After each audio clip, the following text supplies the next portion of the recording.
कबीर बैद कहे हूँ ही भला, दारू मेरे वस, एह तो बस्त गोपाल की, जब भावै लेख हस। ਮਰਦ ਕਹਿੰਦੇ ਨੇ ਕਿ ਜਿਹੜੀ ਸਾਡੀ ਜ਼ਿੰਦਗੀ ਹੈ ਇਹਦੇ ਵਿੱਚ ਦੋ ਚੀਜ਼ਾਂ ਕੰਮ ਕਰਦੀਆਂ ਨੇ। ਇਹ ਦੋ ਚੀਜ਼ਾਂ ਦਾ ਮੇਲ ਹੈ, ਇੱਕ ਹੈ ਸਾਡਾ ਸਰੀਰ ਤੇ ਇੱਕ ਹੈ ਸਾਡਾ ਆਤਮਾ, ਜਿਹਨੂੰ ਅਸੀਂ ਸਰੀਰ ਦੇ ਅੰਦਰ ਦੀ ਜ਼ਿੰਦਗੀ ਕਹਿ ਸਕਦੇ ਹਾਂ, ਜਿਹਦੇ ਕਰਕੇ ਸਰੀਰ ਹਿਲਦਾ ਹੈ, ਤੁਰਦਾ ਫਿਰਦਾ ਹੈ, ਮੂਵਮੈਂਟ ਕਰਦਾ ਹੈ। ਇਹ ਦੋ ਚੀਜ਼ਾਂ ਨੇ। ਦੁਨੀਆ ਦਾ ਕਿੱਡਾ ਵੀ ਕਮਾਲ ਦਾ ਡਾਕਟਰ ਹੋਵੇ, ਵੈਦ ਹੋਵੇ, ਹਕੀਮ ਹੋਵੇ, ਉਹਦਾ ਜ਼ੋਰ ਸਿਰਫ ਇਸ ਬੋਡੀ ਤੱਕ ਹੈ, ਉਹਦਾ ਜ਼ੋਰ ਸਾਡੇ ਸਰੀਰ ਦੇ ਅੰਦਰ ਵਸਦੇ ਆਤਮੇ ਤੱਕ ਨਹੀਂ ਹੈ, ਜਿਹਦੇ ਕਰਕੇ ਸਾਡਾ ਸਰੀਰ ਤੁਰਦਾ ਫਿਰਦਾ ਹੈ। ਉਹਦਾ ਵਸ ਉੱਥੋਂ ਤੱਕ ਨਹੀਂ ਹੈ, ਉਹਦਾ ਸਰੀਰ ਤੱਕ ਤੇ ਵਸ ਹੈ। ਫਿਰ ਉਹ ਭਾਵੇਂ ਆਪਣੇ ਹੰਕਾਰ ਦੇ ਵਿੱਚ, ਮਾਣ ਦੇ ਵਿੱਚ ਬੜਾ ਕੁਝ ਆਪਣੇ ਬਾਰੇ ਬੋਲਦਾ ਹੋਵੇ ਵੀ ਮੈਂ ਬੜਿਆਂ ਨੂੰ ਠੀਕ ਕਰ ਸਕਦਾ ਹਾਂ, ਮੇਰੇ ਕੋਲ ਤੁਸੀਂ ਕਿਵੇਂ ਦਾ ਵੀ ਬੰਦਾ ਲੈ ਕੇ ਆਓ, ਮੈਂ ਉਹਨੂੰ ਤੰਦਰੁਸਤ ਕਰ ਦੇਵਾਂਗਾ, ਇਲਾਜ ਵੀ ਮੈਨੂੰ ਪਤਾ ਹੈ, ਮੈਂ ਇਲਾਜ ਕਰ ਦੇਵਾਂਗਾ। ਔਰ ਇਲਾਜ ਕਰਨਾ, ਇਲਾਜ ਪਤਾ ਤੇ ਹੈ ਤੇ ਇਲਾਜ ਕਰਨਾ ਵੀ ਮੇਰੇ ਹੱਥ ਦੇ ਵਿੱਚ ਹੈ। ਬਾਬਾ ਕਬੀਰ ਦੇ ਕੋਲ ਆ ਕੇ ਕਿਸੇ ਨੇ ਗੱਲ ਕੀਤੀ ਹੋਵੇਗੀ ਨਾ, ਜਿੱਦਾਂ ਅੱਜ ਅਸੀਂ ਇਸ ਗੱਲ ਨੂੰ ਕਹਿੰਦੇ ਹਾਂ ਵੀ ਫਲਾਣਾ ਬਹੁਤ ਸਿਆਣਾ ਡਾਕਟਰ ਹੈ, ਬਹੁਤ ਵਧੀਆ ਹਕੀਮ ਹੈ, ਤੇ ਬਾਬਾ ਕਬੀਰ ਨੇ ਤੇ ਬਸ ਹੱਸ ਕੇ ਵਿਖਾਤਾ ਹੋਵੇਗਾ ਵੀ ਇਹ ਮੰਨਦਾ ਤੇ ਬੜਾ ਹੈ ਆਪਣੇ ਆਪ ਨੂੰ ਸਿਆਣਾ, ਪਰ ਭਾਈ ਅਸਲ ਦੇ ਵਿੱਚ ਜਿਹੜੀ ਜ਼ਿੰਦਗੀ ਹੈ ਉਹ ਤੇ ਮਾਲਕ ਦੇ ਹੱਥ ਦੇ ਵਿੱਚ ਹੈ, ਉਹਨੇ ਪਤਾ ਨਹੀਂ ਕਿੱਦਣ ਖੋਹ ਲੈਣੀ ਹੈ। ਤੇ ਡਾਕਟਰਾਂ ਦੇ ਹੱਥੋਂ ਬੰਦੇ ਚਲੇ ਜਾਂਦੇ ਨੇ, ਕਿਸੇ ਬਾਹਰ ਦੀ ਤੇ ਗੱਲ ਹੀ ਬੜੀ ਦੂਰ ਦੀ ਹੈ। ਸਿਰਫ ਇੰਨਾ ਕੁ ਸਮਝਣ ਦੀ ਅਸੀਂ ਇਸ ਸ਼ਲੋਕ ਦੇ ਵਿੱਚੋਂ ਕੋਸ਼ਿਸ਼ ਕਰਨੀ ਹੈ, ਸਾਡੇ ਸਰੀਰ ਦਾ ਇਲਾਜ ਹੋ ਸਕਦਾ ਹੈ। ਮੈਡੀਕਲ ਸਾਇੰਸ ਇੱਥੋਂ ਤੱਕ ਪਹੁੰਚ ਗਈ ਹੈ ਵੀ ਸਾਡੇ ਸਰੀਰ ਦੇ ਅੰਦਰ, ਜਦੋਂ ਅਜੇ ਅਸੀਂ ਇਸ ਦੁਨੀਆ ਦੇ ਵਿੱਚ ਜਨਮ ਵੀ ਨਹੀਂ ਲਿਆ ਹੁੰਦਾ, ਅਜੇ ਅਸੀਂ ਪੈਦਾ ਵੀ ਨਹੀਂ ਹੋਏ ਹੁੰਦੇ, ਤੇ ਕੋਈ ਬਿਮਾਰੀ ਲੱਗ ਜਾਵੇ ਬੱਚੇ ਨੂੰ ਮਾਂ ਦੇ ਪੇਟ ਦੇ ਅੰਦਰ ਹੀ, ਤੇ ਉਹਦਾ ਉੱਥੋਂ ਤੱਕ ਇਲਾਜ ਹੋ ਜਾਣਾ ਸੰਭਵ ਹੋ ਗਿਆ ਵੀ ਉਹਦਾ ਉੱਥੇ ਵੀ ਇਲਾਜ ਕਰ ਦਿੱਤਾ ਜਾ ਰਿਹਾ। ਇੱਥੋਂ ਤੱਕ ਮੈਡੀਕਲ ਸਾਇੰਸ ਪਹੁੰਚ ਗਈ ਹੈ। ਇਹ ਨਹੀਂ ਵੀ ਜੋ ਬਾਹਰ ਤੁਰਦੇ ਫਿਰਦੇ ਨੇ ਸਿਰਫ ਇਹਨਾਂ ਦਾ ਇਲਾਜ ਹੈ। ਆਪਾਂ ਸਾਰੇ ਵੇਖਦੇ ਹਾਂ, ਪੜ੍ਹਦੇ ਹਾਂ ਇਹਨਾਂ ਚੀਜ਼ਾਂ ਦੇ ਬਾਰੇ। ਅਜੇ ਜਨਮ ਵੀ ਨਹੀਂ ਹੋਇਆ ਤੇ ਡਾਕਟਰਾਂ ਨੂੰ ਕੋਈ ਬਿਮਾਰੀ ਪਤਾ ਲੱਗ ਗਈ ਵੀ ਬੱਚੇ ਨੂੰ ਇਸ ਚੀਜ਼ ਦੀ ਕੋਈ ਕਮਜ਼ੋਰੀ ਹੈ, ਡਾਕਟਰ ਇੱਥੋਂ ਤੱਕ ਪਹੁੰਚ ਗਏ ਵੀ ਉਹਦਾ ਇਲਾਜ ਕਰ ਸਕਦੇ ਨੇ। ਪਰ ਮੈਂ ਸਤਿਗੁਰੂ ਗੁਰੂ ਅਮਰਦਾਸ ਸਾਹਿਬ ਮਹਾਰਾਜ ਜੀ ਦੀ ਪਾਵਨ ਬਾਣੀ ਦੇ ਬਚਨ ਆਪ ਜੀ ਦੇ ਅੱਗੇ ਰੱਖ ਦੇਵਾਂ। ਅਸੀਂ ਉਸ ਦਿਨ ਵੀ ਵਿਚਾਰ ਕੀਤੀ ਸੀ ਆਨੰਦ ਸਾਹਿਬ ਦੀ ਬਾਣੀ ਦੇ ਵਿੱਚ। ਹਜ਼ੂਰ ਕਹਿੰਦੇ ਨੇ, ਮਾਤਾ ਕੇ ਉਦਰ ਮਹਿ ਪ੍ਰਤਪਾਲ ਕਰੇ, ਸੋ ਕਿਉਂ ਮਨਹੁ ਵਿਸਾਰੀਏ। ਮੈਡੀਕਲ ਸਾਇੰਸ ਬਹੁਤ ਤਰੱਕੀ ਕਰ ਚੁੱਕੀ ਹੈ ਤੇ ਇਹਨੇ ਕਰਦੀ ਰਹਿਣਾ ਹੈ, ਇਹਨੇ ਹੋਰ ਅੱਗੇ ਤਰੱਕੀ ਕਰ ਜਾਣੀ ਹੈ। ਪਰ ਮੈਂ ਸ਼ਬਦ ਵਰਤਾਂਗਾ, ਸਤਿਗੁਰੂ ਤੰਦਰੁਸਤੀਆਂ ਦੇਵੇ। ਇੰਨੀ ਤਰੱਕੀ ਹੋਣ ਦੇ ਬਾਵਜੂਦ ਵੀ ਜਿੰਨਿਆਂ ਦਾ ਜਨਮ ਹੋਣਾ ਸ਼ੁਰੂ ਹੁੰਦਾ ਹੈ ਕਿ ਉਹ ਸੰਸਾਰ ਦੇ ਵਿੱਚ ਆ ਸਕਦੇ ਨੇ, ਸਾਰੇ ਤਾਂ ਵੀ ਨਹੀਂ ਇਸ ਦੁਨੀਆ ਦੇ ਵਿੱਚ ਆ ਪਾਉਂਦੇ, ਸਾਰੇ ਤਾਂ ਵੀ ਨਹੀਂ ਆ ਪਾਉਂਦੇ। ਜਨਮ ਤੋਂ ਪਹਿਲਾਂ ਹੀ ਕਈਆਂ ਦੀ ਮੌਤ ਹੋ ਜਾਂਦੀ ਹੈ। ਮੈਡੀਕਲ ਸਾਇੰਸ ਬਹੁਤ ਅੱਗੇ ਪਹੁੰਚ ਚੁੱਕੀ ਹੈ। ਸਿਰਫ ਇੰਨਾ ਕਿ ਇਹਨੂੰ ਸਮਝਣ ਦੀ ਲੋੜ ਹੈ, ਕਿਉਂਕਿ ਗੁਰਬਾਣੀ ਨੇ ਇਹਨੂੰ ਇੱਕ ਜੂਨ ਮੰਨਿਆ ਹੈ, ਇੱਕ ਜਨਮ ਮੰਨਿਆ ਹੈ, ਇੱਕ ਜੀਵਨ ਮੰਨਿਆ ਹੈ ਵੀ ਭਾਈ ਇਹਦਾ ਜੀਵਨ ਇੰਨਾ ਹੀ ਸੀ, ਇਹਦੇ ਤੋਂ ਅੱਗੇ ਨਹੀਂ ਸੀ ਇਹਨੇ ਜਾਣਾ। ਉਦੋਂ ਤੱਕ ਉਹਦੀ ਜ਼ਿੰਦਗੀ ਵੀ ਹੈ, ਪਰ ਉਹ ਅੱਗੇ ਜ਼ਿੰਦਗੀ ਬਣੀ ਹੀ ਨਹੀਂ। ਡਾਕਟਰ, ਹਕੀਮ, ਵੈਦ ਆਪਣੇ ਵੱਲੋਂ ਦਾਅਵੇ ਕਰ ਸਕਦਾ ਵੀ ਭਾਈ ਮੈਂ ਬੜੇ ਇਲਾਜ ਕਰ ਦੇਣਾ ਹਾਂ ਤੇ ਮੇਰੇ ਕੋਲ ਹਰ ਇੱਕ ਚੀਜ਼ ਦਾ ਇਲਾਜ ਹੈ। ਜ਼ਿੰਦਗੀ ਦਾ ਇਲਾਜ ਕੇਵਲ ਤੇ ਕੇਵਲ ਰੱਬ ਦੇ ਕੋਲ ਹੈ। ਡਾਕਟਰ ਦੇ ਕੋਲ ਸਰੀਰ ਦਾ ਇਲਾਜ ਤੇ ਹੋ ਸਕਦਾ ਹੈ, ਡਾਕਟਰ ਬੋਡੀ ਦਾ ਡਾਕਟਰ ਹੋ ਸਕਦਾ ਹੈ, ਡਾਕਟਰ ਆਤਮਾ ਦਾ ਡਾਕਟਰ ਨਹੀਂ ਹੈ। ਔਰ ਸਾਹਾਂ ਦਾ ਕੋਈ ਵੀ ਡਾਕਟਰ ਨਹੀਂ ਹੈ। ਸਾਹ ਆ ਰਹੇ ਨੇ ਤਾਂ ਡਾਕਟਰ ਇਲਾਜ ਕਰ ਸਕਦਾ ਹੈ, ਨਹੀਂ ਆ ਰਹੇ ਤਾਂ ਡਾਕਟਰ ਵੀ ਕੀ ਕਰ ਸਕਦਾ ਹੈ? ਕਿੰਨਾ ਕੁ ਚਿਰ ਉਹਨੂੰ ਆਰਟੀਫਿਸ਼ਲ ਤੌਰ ਦੇ ਉੱਤੇ ਰੱਖ ਲਵੇਗਾ ਵੀ ਚਲੋ ਕੋਈ ਨਹੀਂ 2-4 ਘੰਟੇ ਹੋਰ ਟਰਾਈ ਕਰਕੇ ਵੇਖ ਲਓ, ਕੀ ਕਰ ਲਵੇਗਾ? ਬਾਬਾ ਕਬੀਰ ਦਾਅਵਿਆਂ ਦੇ ਉੱਤੇ ਹੱਸਦੇ ਨੇ। ਜਦੋਂ ਅਸੀਂ ਦਾਅਵੇ ਕਰਨ ਲੱਗ ਪੈਂਦੇ ਹਾਂ ਨਾ ਵੀ ਮੈਂ ਬੜਾ ਸਿਆਣਾ, ਉਹ ਬੜਾ ਸਿਆਣਾ, ਉਹ ਮਰਦ ਕਹਿੰਦੇ ਤੇ ਰੱਬ ਦੀਆਂ ਬਖਸ਼ਿਸ਼ਾਂ ਨੇ, ਜਦੋਂ ਸਾਨੂੰ ਸਾਹ ਆ ਰਿਹਾ ਨਾ, ਤੇ ਇਹ ਕਿਸੇ ਬੰਦੇ ਦੇ ਆਸਰੇ ਦੇ ਉੱਤੇ ਤੇ ਕਿਸੇ ਹੋਰ ਚੀਜ਼ ਦੇ ਉੱਤੇ ਨਹੀਂ ਵੀ ਅਸੀਂ ਕਹੀਏ ਵੀ ਬੜੀ ਤਾਕਤ ਵਾਲਿਆਂ ਤੇ ਤਾਂ ਆ ਰਿਹਾ, ਇਹ ਤੇ ਰੱਬ ਦੀ ਬਖਸ਼ਿਸ਼ ਹੈ। ਅਗਲਾ ਸਾਹ ਆ ਰਿਹਾ ਹੈ, ਸਾਡੇ ਵੱਸ ਦੇ ਵਿੱਚ ਕੀ ਹੈ ਵੀ ਅਗਲਾ ਸਾਹ ਆਵੇ ਜਾਂ ਨਾ ਆਵੇ। ਕਬੀਰ ਵੈਦ ਕਹੈ ਹਉ ਹੀ ਭਲਾ, ਵੈਦ ਆਖਦਾ ਹੈ ਵੀ ਮੈਂ ਬੜਾ ਸਿਆਣਾ। ਤੁਸੀਂ ਵੇਖਦੇ ਹੋਵੋਗੇ ਨਾ ਡਾਕਟਰਾਂ ਦੇ ਬੋਰਡ ਲੱਗੇ ਪਏ ਨੇ ਵੈਦਾਂ ਦੇ, ਤੇ ਖਾਸ ਕਰਕੇ ਜਿਹੜੇ ਅਨੀਮ ਹਕੀਮ ਹੁੰਦੇ ਨੇ, ਜਿਹੜੇ ਮਤਲਬ ਜਿਨ੍ਹਾਂ ਦੇ ਪੱਲੇ ਬਹੁਤਾ ਕੁਝ ਨਹੀਂ ਹੁੰਦਾ, ਤੇ ਉਹ ਇੱਦਾਂ ਦਾਅਵੇ ਕਰਨਗੇ ਵੀ ਤੁਸੀਂ ਸਾਡੇ ਕੋਲ ਲੈ ਕੇ ਤੇ ਆਓ, ਇੱਕ ਵਾਰ ਵੇਖਿਓ ਅਸੀਂ ਦੁਬਾਰਾ ਜਿੰਦਾ ਕਰ ਦੇਵਾਂਗੇ ਬੰਦੇ ਨੂੰ। ਬਾਬਾ ਕਬੀਰ ਕਹਿੰਦੇ ਵੈਦ ਕਹੈ ਹਉ ਹੀ ਭਲਾ, ਉਹ ਤੇ ਕਹਿੰਦਾ ਵੀ ਮੇਰੇ ਕੋਲੋਂ ਇਲਾਜ ਤੇ ਕਰਾਓ, ਦਾਰੂ ਮੇਰਾ ਵਸ, ਸਾਰੀਆਂ ਦਵਾਈਆਂ ਦਾ ਮੈਨੂੰ ਪਤਾ ਹੈ, ਸਾਰਿਆਂ ਇਲਾਜਾਂ ਦਾ ਮੈਨੂੰ ਪਤਾ ਹੈ। ਮਰਦ ਕਹਿੰਦੇ ਇਹ ਤੋਂ ਬਸਤ ਗੋਪਾਲ ਕੀ ਜਬ ਭਾਵੈ ਲੇਖਸ, ਜਿਹੜਾ ਅੰਦਰ ਦਾ ਜੀਵਨ ਹੈ ਨਾ, ਜਿਹਦੇ ਕਰਕੇ ਅਸੀਂ ਤੁਰਦੇ ਫਿਰਦੇ ਹਾਂ, ਉਹ ਡਾਕਟਰ ਦੇ ਹੱਥ ਦੇ ਵਿੱਚ ਵੀ ਨਹੀਂ ਹੈ, ਉਹ ਤਾਂ ਰੱਬ ਦੇ ਹੱਥ ਦੇ ਵਿੱਚ ਹੈ। ਔਰ ਫਿਰ ਮੈਂ ਆਪ ਜੀ ਦੇ ਅੱਗੇ ਬੇਨਤੀ ਕਰ ਦੇਵਾਂ, ਡਾਕਟਰ ਤਾਂ ਇਲਾਜ ਕਰ ਸਕਦਾ ਹੈ ਜੇ ਡਾਕਟਰ ਨੂੰ ਬਿਮਾਰੀ ਲੱਭ ਜਾਵੇ। ਜੇ ਡਾਕਟਰ ਨੂੰ ਬਿਮਾਰੀ ਨਹੀਂ ਲੱਭਦੀ ਪਈ, ਸਾਰੇ ਸਰੀਰ ਦੇ ਵਿੱਚੋਂ ਖੋਜ ਕੇ ਖਤਮ ਹੋ ਗਏ, ਬਿਮਾਰੀ ਨਹੀਂ ਲੱਭਦੀ ਪਈ, ਕੀ ਇਲਾਜ ਕਰ ਲਵੇਗਾ? ਪਹਿਲਾਂ ਉਹਨੂੰ ਇਹ ਵੀ ਤਾਂ ਪਤਾ ਹੋਵੇ ਨਾ ਵੀ ਬਿਮਾਰੀ ਕਿਹੜੀ ਹੈ। ਕਿੰਨੀਆਂ ਬਿਮਾਰੀਆਂ ਸਾਡੀਆਂ ਡਾਇਗਨੋਜ਼ ਹੋ ਜਾਂਦੀਆਂ ਨੇ, ਕਿੰਨਿਆਂ ਲੋਕਾਂ ਦੇ ਬਾਰੇ ਸੁਣਦੇ ਹਾਂ, ਬਿਮਾਰੀ ਨਹੀਂ ਲੱਭਦੀ ਪਈ, ਬਸ ਪਤਾ ਨਹੀਂ ਕੀ ਹੋ ਗਿਆ ਹੈ, ਬਿਮਾਰੀ ਲੱਭਦੀ ਨਹੀਂ ਪਈ। ਕਿੰਨੇ ਟੈਸਟ ਚੱਲਦੇ ਪਏ ਨੇ ਸਾਡੇ। ਬਾਬਾ ਫਰੀਦ ਸਾਹਿਬ ਜੀ ਦਾ ਇੱਕ ਬੋਲ ਹੈ, ਦਾਤਾਰ ਨੇ ਇਸ ਪਾਸੇ ਦੀ ਗੱਲ ਕੀਤੀ ਹੈ। ਇਹਨੂੰ ਸਿਰਫ ਇੰਨਾ ਕੁ ਸਮਝ ਲਿਓ, ਇਹਦਾ ਮਤਲਬ ਇਹ ਨਹੀਂ ਹੈ ਵੀ ਡਾਕਟਰੀ ਸਹੂਲਤ ਨੂੰ ਅਸੀਂ ਵਰਤਣਾ ਨਹੀਂ ਹੈ, ਕਿ ਅਸੀਂ ਕਹੀਏ ਵੀ ਬਿਮਾਰ ਹੋ ਗਏ ਹਾਂ ਤਾਂ ਡਾਕਟਰ ਦੇ ਵੱਸ ਦੇ ਵਿੱਚ ਕੁਝ ਵੀ ਨਹੀਂ ਹੈ, ਅਸੀਂ ਬਿਮਾਰ ਹੋ ਜਾਂਦੇ ਹਾਂ, ਵੇਖੋ ਗੋਲੀ ਖਾਂਦੇ ਹਾਂ ਤਾਂ ਠੀਕ ਹੋ ਜਾਂਦੇ ਹਾਂ। ਇਹ ਸਾਡੇ ਸਰੀਰ ਦਾ ਧਰਮ ਹੈ। ਸਰੀਰ ਦੇ ਲਈ ਗੋਲੀਆਂ ਵੀ ਕੰਮ ਆ ਜਾਂਦੀਆਂ ਨੇ, ਸਰੀਰ ਦੇ ਲਈ ਤੁਸੀਂ ਵੇਖੋ ਆਯੁਰਵੈਦ ਚੱਲਦਾ ਹੈ, ਉਹਦੇ ਆਪਣੀ ਇਲਾਜ ਪ੍ਰਣਾਲੀ ਹੈ, ਐਲੋਪੈਥੀ ਹੈ ਉਹਦੀ ਆਪਣੀ ਹੈ, ਹੋਮਿਓਪੈਥੀ ਉਹਦੀ ਆਪਣੀ ਪ੍ਰਣਾਲੀ ਹੈ। ਹਰ ਇੱਕ ਜਾਣੇ ਦਾ ਇਲਾਜ ਦੂਸਰੇ ਨਾਲ ਨਹੀਂ ਮਿਲਦਾ, ਇਲਾਜ ਚੱਲਦੇ ਨੇ। ਸਰੀਰ ਦਾ ਇਲਾਜ ਕਰਵਾਉਣਾ ਹੈ, ਪਰ ਸਰੀਰ ਦਾ ਇਲਾਜ ਕਰਵਾਉਂਦਿਆਂ ਸਰੀਰ ਤੰਦਰੁਸਤ ਹੁੰਦਿਆਂ ਜਾਂ ਨਾ ਹੁੰਦਿਆਂ ਇਸ ਗੱਲ ਦਾ ਵਹਿਮ ਨਾ ਜ਼ਿੰਦਗੀ ਦੇ ਵਿੱਚ ਹੋਵੇ ਵੀ ਅੰਦਰ ਦੀ ਜਿਹੜੀ ਜ਼ਿੰਦਗੀ ਹੈ ਨਾ, ਉਹ ਦਵਾਈਆਂ ਦੇ ਆਸਰੇ ਦੇ ਉੱਤੇ ਟਿਕੀ ਹੋਈ ਹੈ, ਉਹ ਨਹੀਂ ਟਿਕਦੀ ਦਵਾਈਆਂ ਦੇ ਆਸਰੇ ਦੇ ਉੱਤੇ। ਔਰ ਬਾਬਾ ਫਰੀਦ ਸਾਹਿਬ ਜੀ ਦਾ ਇੱਕ ਬੋਲ ਹੈ, ਮੈਂ ਸ਼ਾਇਦ ਆਪ ਜੀ ਦੇ ਨਾਲ ਪਹਿਲਾਂ ਵੀ ਸਾਂਝਾ ਕੀਤਾ ਹੋਵੇਗਾ। ਮਰਦ ਕਹਿੰਦੇ ਫਰੀਦਾ ਖਿੰਥੜ ਮੇਖਾਂ ਅਗਲੀਆਂ ਜਿੰਦ ਨਾ ਕਾਈ ਮੇਖ, ਵਾਰੀ ਆਪੋ ਆਪਣੀ ਚੱਲੇ ਮਸਾਇਕ ਸ਼ੇਖ। ਉਹ ਜਿੱਦਾਂ ਉਹ ਕਹਿੰਦੇ ਨਾ ਵੀ ਖਿੰਥਾ ਹੁੰਦੀ ਆ ਗੋਦੜੀ, ਜਿਹਨੂੰ ਅਸੀਂ ਜਪਜੀ ਸਾਹਿਬ ਦੇ ਵਿੱਚ ਵੀ ਪੜ੍ਹਦੇ ਹਾਂ, ਖਿੰਥਾ ਕਾਲ ਕੁਆਰੀ ਕਾਇਆ ਜੁਗਤ ਡੰਡਾ ਪ੍ਰਤੀਤ। ਉਹ ਕਿਸੇ ਸਾਧੂ ਨੇ, ਕਿਸੇ ਜੋਗੀ ਨੇ ਆਪਣੇ ਨਾ ਗਲ ਦੇ ਵਿੱਚ ਗੋਦੜੀ ਪਾਈ ਹੁੰਦੀ ਸੀ, ਤੇ ਹੁਣ ਉਹ ਕੀ ਹੋਣਾ ਵੀ ਉਹ ਲੰਮਾ ਸਮਾਂ ਉਹਨੇ ਇੱਕੋ ਇੱਕ ਜੇ ਕੱਪੜੇ ਪਾ ਕੇ ਰੱਖਣੇ ਤੇ ਉਹਦੇ ਕੱਪੜੇ ਫਟ ਜਾਣੇ ਕਿਤਿਓਂ, ਤੇ ਉਹਨੇ ਕੀ ਕਰਨਾ, ਉਹ ਜਿੱਥੋਂ ਕਿਤੇ ਫਟਦੀ ਹੈ ਉਹਨੇ ਧਾਗੇ ਦੇ ਨਾਲ ਉਹਨੂੰ ਸੂਈ ਲੈ ਕੇ ਤੇ ਸੀਣਾ ਸ਼ੁਰੂ ਕਰ ਦੇਣਾ। ਇੱਕ ਥਾਂ ਤੋਂ ਫਟੀ ਉਹਨੂੰ ਸੂਈ ਦੇ ਨਾਲ ਸੀਤਾ, ਦੂਜੀ ਥਾਂ ਤੋਂ ਫਟ ਗਈ ਉਹਨੂੰ ਸੀਤਾ, ਕਿਤੇ ਟਾਕੀ ਲਾਤੀ, ਮਤਲਬ ਚੰਗੀ ਤਰ੍ਹਾਂ ਉਹਨੂੰ ਲੱਦ ਲਿਆ ਵੀ ਜਿੱਥੋਂ ਕਿਤੇ ਫਟਦੀ ਆ ਉਹਦੀ ਉੱਥੋਂ ਹੀ ਰਿਪੇਅਰ ਕਰੀ ਜਾਂਦਾ। ਤੇ ਮਰਦ ਕਹਿੰਦੇ ਵੀ ਚਲੋ ਜੇ ਸਰੀਰ ਵੱਲ ਵੇਖੋਗੇ ਤੇ ਸਰੀਰ ਦੀ ਰਿਪੇਅਰ ਤੇ ਕਰ ਲਓਗੇ।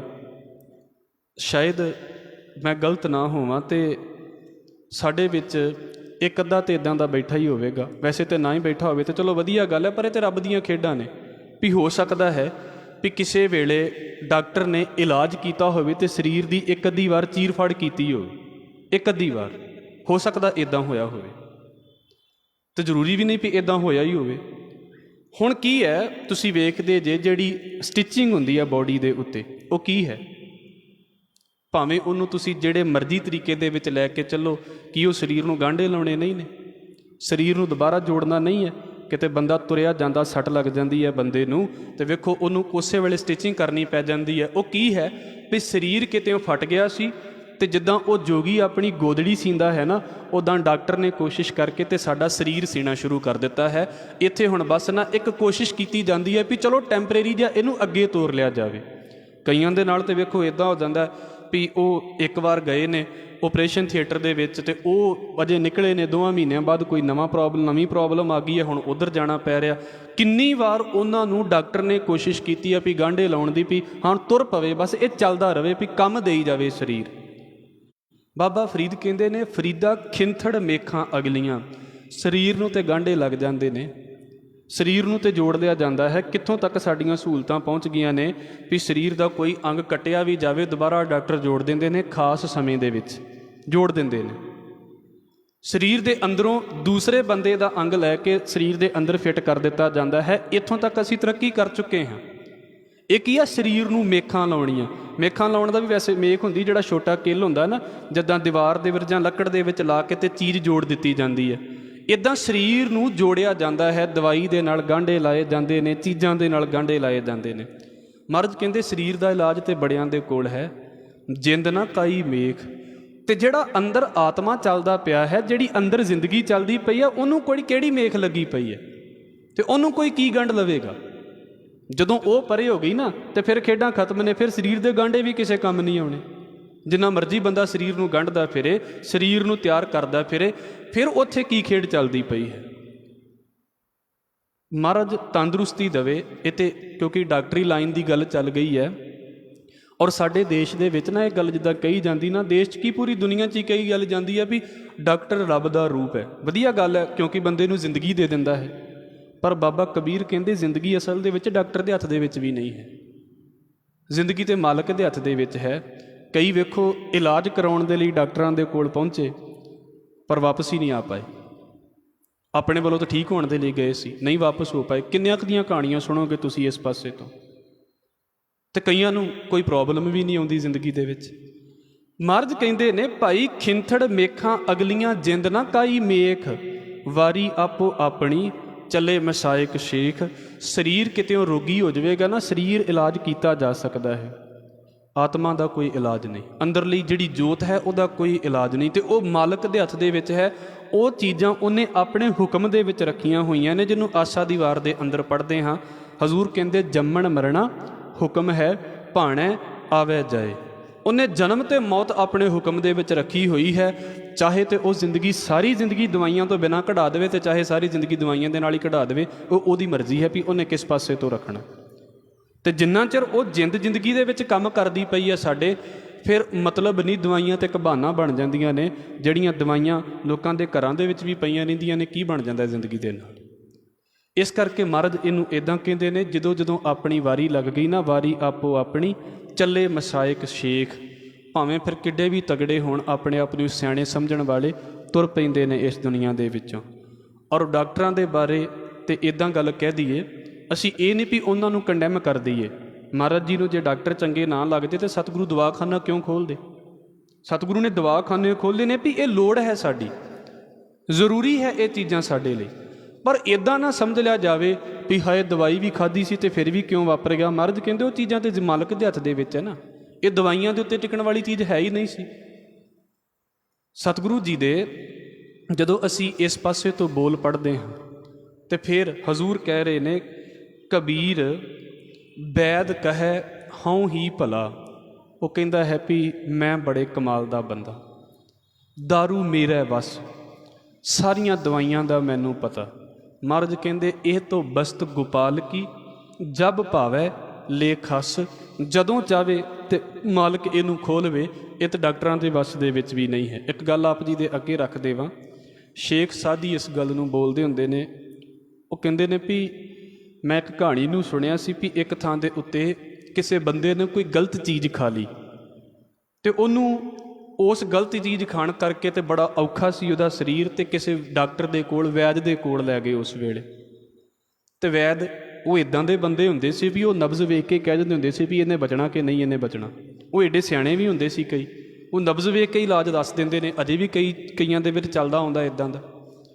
ਅਸੀਂ ਇਹ ਇੱਕ ਮੈਥਡ ਹੈ ਇਲਾਜ ਦਾ, ਜਿੱਦਾਂ ਹੋਮਿਓਪੈਥੀ ਹੈ, ਇੱਦਾਂ ਐਲੋਪੈਥੀ ਹੈ, ਇੱਦਾਂ ਉਹਨਾਂ ਦੇ ਆਪਣੇ ਇਲਾਜ ਚੱਲਦੇ ਨੇ। ਉਹ ਆਪਣੇ ਤਰੀਕੇ ਨਾਲ ਇਲਾਜ ਕਰਦੇ ਨੇ। ਉਹਦੇ ਕੋਲ ਲੈ ਗਏ ਤੇ ਉਹ ਉਹਦੀ ਨਬਜ਼ ਵੇਖ ਕੇ ਜਾਂ ਉਹਨੂੰ ਵੇਖ ਕੇ ਕਹਿੰਦਾ ਵੀ ਲੈ ਜਾਓ ਇਹਨੂੰ, ਇਹਨੇ ਨਹੀਂ ਜੇ ਬਚਣਾ। ਅਕਸਰ ਕਹਿ ਦਿੰਦੇ ਨੇ ਵੀ ਇਹਨੇ ਨਹੀਂ ਜੇ ਬਚਣਾ, ਇਹਨੂੰ ਲੈ ਜਾਓ। ਉਹ ਕਹਿੰਦੇ ਵੇਖੋ ਵੀ ਰੱਬ ਦੀ ਕਰਨੀ ਹੈ ਵੀ ਕਹਿੰਦੇ ਮੈਂ ਅਗਲੇ ਦਿਨ ਜਦੋਂ ਕਹਾਣੀ ਦੇ ਬਾਰੇ ਅਗਲੀ ਗੱਲ ਸੁਣੀ ਨਾ, ਤੇ ਜਿਹੜੇ ਬੰਦੇ ਨੂੰ ਵੈਦ ਨੇ ਮੋੜਿਆ ਸੀ ਵੀ ਲੈ ਜਾਓ ਇਹਨੂੰ, ਇਹਨੇ ਨਹੀਂ ਬਚਣਾ, ਉਹ ਕਹਿੰਦੇ ਚੰਗਾ ਭਲਾ ਜ਼ਿੰਦਗੀ ਜੀ ਕੇ ਗਿਆ, ਤੇ ਜਿਹੜਾ ਵੈਦ ਕਹਿੰਦਾ ਸੀ ਨਾ ਵੀ ਇਹਨੇ ਬਚਣਾ ਨਹੀਂ ਜੇ, ਕਹਿੰਦੇ ਉਸੇ ਰਾਤ ਹੀ ਚੜ੍ਹਾਈ ਕਰ ਗਿਆ। ਇਹ ਕੀ ਖੇਡ ਵਾਪਰ ਗਈ? ਜਿਹੜਾ ਦਾਅਵੇ ਕਰਦਾ ਫਿਰਦਾ ਵੀ ਮੈਨੂੰ ਜ਼ਿਆਦਾ ਪਤਾ ਹੈ, ਮੈਨੂੰ ਸਾਰਾ ਪਤਾ। ਮਰਦ ਕਹਿੰਦੇ ਕਿਸੇ ਨੂੰ ਨਹੀਂ ਜੇ ਪਤਾ ਵੀ ਕਿਹੜੇ ਵੇਲੇ ਕੀ ਵਾਪਰ ਜਾਣਾ, ਤੇ ਇਹ ਚੀਜ਼ਾਂ ਦਵਾਈਆਂ 'ਤੇ ਖਲੋਤੀਆਂ ਪਈਆਂ ਨੇ, ਕਿਤੇ ਨਹੀਂ ਖਲੋਤੀਆਂ ਪਈਆਂ। ਤੇ ਮੈਂ ਇਹ ਗੱਲ ਕਹਿ ਕੇ ਤੇ ਅਗਲੇ ਸਲੋਕ ਦੀ ਗੱਲ ਕਰਾਂਗਾ। ਇਹਨੂੰ ਇਹ ਨਾ ਸਮਝਣਾ ਵੀ ਦਵਾਈਆਂ ਨਹੀਂ ਖਾਣੀਆਂ। ਦਵਾਈਆਂ ਸਾਡੀ ਜੇ ਜ਼ਿੰਦਗੀ ਦੇ ਵਿੱਚ ਜੁੜ ਗਈਆਂ ਨੇ ਨਾ, ਤੇ ਫਿਰ ਸਾਨੂੰ ਖਾਣੀਆਂ ਪੈਣੀਆਂ ਨੇ। ਮਾਲਕ ਨੇ ਪ੍ਰਬਲ ਇੱਛਾ ਪਾਈ ਹੈ ਜੀਣ ਦੀ, ਪਰ ਨਾਲ ਇਹ ਵੀ ਸੁਰਤ ਲੈ ਕੇ ਚੱਲੀਏ ਵੀ ਭਾਈ ਇਹ ਜਿਹੜੀ ਅੰਦਰ ਦਾ ਜਿਹੜਾ ਸਾਡਾ ਸਾਹ ਵਾਲਾ ਪ੍ਰਬੰਧ ਹੈ ਨਾ, ਉਹ ਦਵਾਈਆਂ ਦੇ ਆਸਰੇ ਉੱਤੇ ਨਹੀਂ ਖੜਾ ਹੋਇਆ, ਉਹ ਮਾਲਕ ਦੀ ਬਖਸ਼ਿਸ਼ ਦੇ ਉੱਤੇ ਖੜਾ ਹੋਇਆ ਹੈ। ਉਹ ਤਾਂ ਰੱਬ ਦੀ ਕਿਰਪਾ ਹੈ ਵੀ ਉਹਨੇ ਅਗਲਾ ਸਾਹ ਦੇ ਦੇਣਾ ਹੈ ਕਿ ਨਹੀਂ ਦੇ ਦੇਣਾ, ਇਹ ਤਾਂ ਉਹਦੇ ਉੱਤੇ ਖੜਾ ਹੋਇਆ ਹੈ। ਨਹੀਂ ਤਾਂ ਦਵਾਈਆਂ ਦੇ ਤਾਂ ਹਸਪਤਾਲਾਂ 'ਚ ਲਾਗੇ ਢੇਰ ਲੱਗੇ ਪਏ ਨੇ। ਵੇਖੋ ਕਿੰਨੇ ਜਾਣੇ ਜਿਹੜੇ ਨੇ ਉਹ ਹਸਪਤਾਲਾਂ ਦੇ ਵਿੱਚੋਂ ਹੀ ਨਿਕਲਦੇ ਪਏ ਨੇ ਵੀ ਗੱਲ ਨਹੀਂ ਬਣੀ ਜ਼ਿੰਦਗੀ ਦੇ ਵਿੱਚ, ਉਹਨਾਂ ਦੀ ਅੱਗੇ ਨਹੀਂ ਜ਼ਿੰਦਗੀ ਮਿਲ ਸਕੀ। ਇਹ ਤੋਂ ਬਸਤ ਗੋਪਾਲ ਕੀ, ਇਹ ਤੇ ਰੱਬ ਦੀ ਵਸਤੂ ਹੈ ਭਾਈ। ਆ ਜਿਹੜੀ ਜ਼ਿੰਦਗੀ ਮਿਲੀ ਹੈ, ਜਬ ਭਾਵੈ ਲੈ ਖਸ, ਜਦੋਂ ਚਾਹਵੇ ਤੇ ਖੋਹ ਲਵੇ। ਖੋਣ ਦਾ ਮਤਲਬ ਕਿਉਂਕਿ ਦਿੱਤੀ ਉਹਦੀ ਹੋਈ ਹੈ, ਉਧਾਰੀ ਹੈ ਸਾਡੇ ਕੋਲ। ਸਾਡਾ ਸਾਰਾ ਕੁਝ ਆਪਣਾ ਹੋਣ ਦੇ ਬਾਵਜੂਦ ਵੀ ਸਾਡਾ ਸਾਰਾ ਕੁਝ ਆਪਣਾ ਨਹੀਂ ਹੈ। ਅਸੀਂ ਕਹਿ ਦਈਏ ਨਾ ਵੀ ਸਰੀਰ ਮੇਰਾ, ਬਾਂਹ ਮੇਰੀ, ਲੱਤ ਮੇਰੀ, ਠੀਕ ਹੈ, ਸਾਰਾ ਕੁਝ ਮੇਰਾ ਹੀ ਤੇ ਹੈ, ਪਰ ਇਹਦੇ ਵਿੱਚੋਂ ਮੇਰਾ ਹੈ ਵੀ ਕੀ ਹੈ? ਇੱਕ ਪਲ ਦੇ ਲਈ ਵੀ ਮੇਰਾ ਨਹੀਂ। ਇਸ ਕਰਕੇ ਮਹਾਰਾਜ ਕਹਿੰਦੇ ਦਾਅਵੇ ਨਾ ਕਰੋ ਸਰੀਰ ਦੇ ਬਾਰੇ, ਤੇ ਇਲਾਜਾਂ ਦੇ ਬਾਰੇ ਵੀ ਦਾਅਵੇ ਨਾ ਕਰੋ ਵੀ ਬੜਾ ਵੱਡਾ ਇਲਾਜ, ਤੇ ਇੱਥੋਂ ਜਾ ਕੇ ਤੇ ਬੰਦਾ ਉੱਦਾਂ ਹੀ ਬਚ ਆਉਂਦਾ। ਤੁਸੀਂ ਵੇਖੋ ਉੱਥੇ ਵੀ ਬੰਦਿਆਂ ਦੇ ਨਾਲ ਇਹ ਚੀਜ਼ਾਂ ਵਾਪਰ ਜਾਂਦੀਆਂ ਨੇ। ਇਸ ਕਰਕੇ ਦਵਾਈ ਖਾਣੀ ਆਪਣੀ ਥਾਂ ਦੇ ਉੱਤੇ ਹੈ, ਇਲਾਜ ਕਰਵਾਉਣਾ ਆਪਣੀ ਥਾਂ ਦੇ ਉੱਤੇ ਹੈ। ਜ਼ਿੰਦਗੀ ਦੇਣੀ ਹੈ ਕਿ ਨਹੀਂ ਦੇਣੀ, ਉਹ ਮਾਲਕ ਦੇ ਹੱਥ ਦੇ ਵਿੱਚ ਹੈ ਵੀ ਉਹਨੇ ਇਲਾਜ ਕਰਵਾਉਣ ਤੋਂ ਬਾਅਦ ਜ਼ਿੰਦਗੀ ਦੇਣੀ ਹੈ ਕਿ ਇਲਾਜ ਕਰਾਉਣ ਦਾ ਮੌਕਾ ਵੀ ਦੇਣਾ ਕਿ ਨਹੀਂ ਦੇਣਾ। ਇਸ ਕਰਕੇ ਮਹਾਰਾਜ ਬਖਸ਼ ਲਵੇ। ਇਹ ਦਾਅਵਿਆਂ ਵਾਲਿਆਂ ਦੀ ਗੱਲ ਹੈ ਜਿਹੜੇ ਕਹਿੰਦੇ ਵੀ ਸਾਨੂੰ ਬੜਾ ਕੁਝ ਪਤਾ ਹੈ। ਬਾਬਾ ਕਬੀਰ ਕਹਿੰਦੇ ਕੁਝ ਵੀ ਨਹੀਂ ਪਤਾ, ਇਹ ਤਾਂ ਰੱਬ ਦੀ ਖੇਡ ਹੈ ਵੀ ਕਿੱਦਾਂ ਵਾਪਰ ਜਾਣੀ ਹੈ। ਔਰ ਅਗਲਾ ਸਲੋਕ ਉਹ ਵੀ ਇਹਦੇ ਨਾਲ ਹੈ।